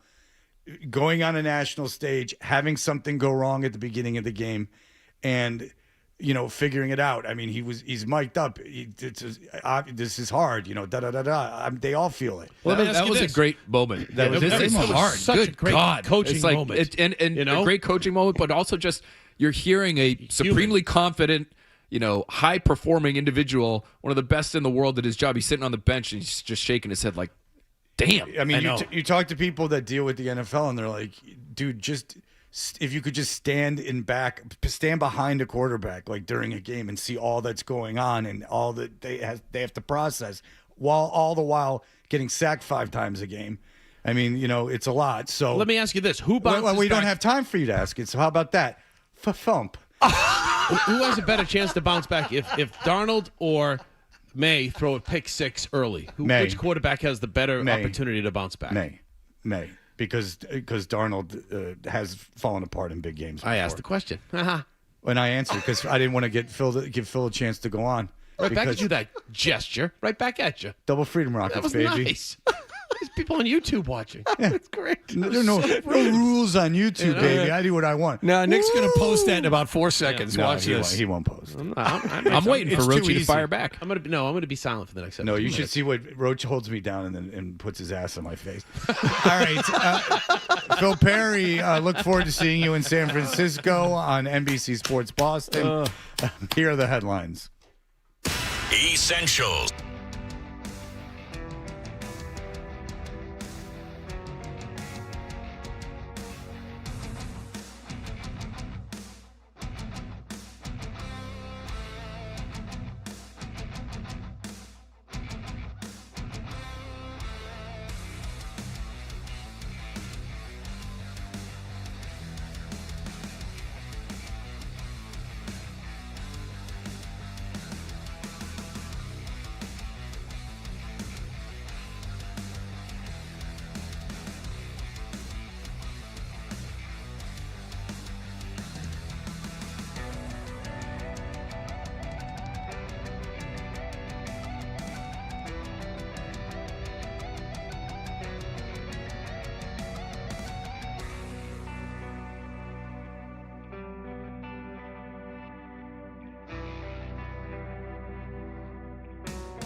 Sports Hub app with you so you can hear more of Toucher and Hardy That's what I want on my tombstone. on the Sports Hub. We know what you're thinking.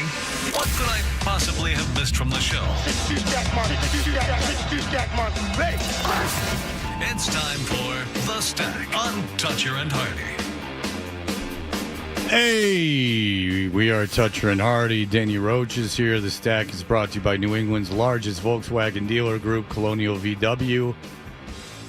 Located in Medford, Wellesley, and Westboro, come see the amazing finance and lease offers happening every day at colonialvw.com. Yes, you can have it all at Colonial. All right, Fred, for the Stack, I think we told you about this earlier in the show that Matt McCarthy, who sat in this chair yesterday, did an imitation of you. We had an emailer ask us to ask him to do it, and he did it. We wanted to get your reaction to it. Okay, so let's give it a listen. Now is Matt's chance to do a Fred impression. Might I suggest saying Zeitgeist a bunch of times and then mention the Misfits or some other rando 90s punk group no one cares about? That's the emailer. I'm reading the email to him.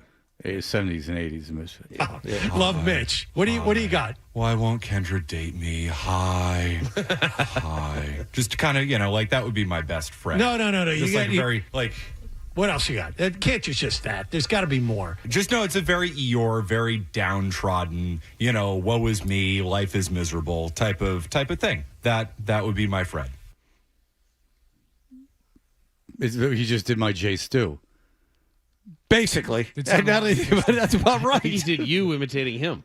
No, he talks like this. It's the real Eeyore, real downer. He's just the real... You know what he is? He's like a rain cloud on a beautiful day. He just comes by and makes everything all musky and dark. It's like when you have pecan pie and there's a dang fly sitting on it. You're just like, shoo. No, he went, hey, why won't Kendra date me? Which is a good question. Why won't Kendra date me? Why? Brutality. Why? I keep asking and asking. Please go out with me, Kendra. I can't. I don't know how many times I have to ask you before you'll just finally say yes. All right. What else? One more thing. Skip Bayless is upset. There have been a rash of head coaches being hired across the National Football League, and Skip is upset. He's very upset. Nate Shieldhouse. And I thought, that's right. Man, he's positioned to be the next head coach. Yeah, he's the passing game coordinator of the Rams. Yeah, I mean, how many times have you started a conversation this week on Nate Shieldhouse? I mean, Nate Shieldhouse. I mean, he's really the face of America right now, if you think about it. That's right. That's right. But all right, go Skip. ahead. What's going on? Why do I not have this audio? Of the Cleveland Browns. And to grow together with Shedeur Sanders into a bright future for the Cleveland Browns. Uh-huh. Nate Shieldhouse is only 35 years of age. But Nate Shieldhouse is the only young black offensive coach I know in the head coaching pipeline in the National Football League. He is still spinning from Sinners. Remember when he saw Sinners? And he said, couldn't. Wait, there was slavery? So he this saw. This is terrible. All right, Jonathan, you got to calm down. He saw the movie Sinners, Dan, and what he did is Sinners, which I saw half of on a plane. It's not really this massive, and it's a horror movie. But it focuses around 100 and some odd years ago. The conditions for black people. My soul aches. And that's what it took for 70-something-year-old Skip Bayless to realize that there was, racism, that there was institutional racism, that he was, that it took the movie Sinners, considering he lived through the Selma riots and things like that, considering that he lived through the school integration. By the throat. He's like my father's age, and when my father moved, he had to move to Texas for 1 year, and he moved to Texas, and my dad was in a whites-only school, a public whites-only school. He was there for 1 year, and then they moved back to New York, but he was in a whites-only school. I mean, if my dad was in a whites-only school, I would assume Skip Bayless had to have known something was afoot, that black people were not being treated the same or in generally as well. I'll be so bold to say as the white people. All right, Dan Roach, you're back tomorrow. Yeah, isn't that exciting? Mm-hmm. Oh, it's fun. All right, always a pleasure, Fred. Yeah, you're happy, aren't you? Yes. Yeah. Sorry.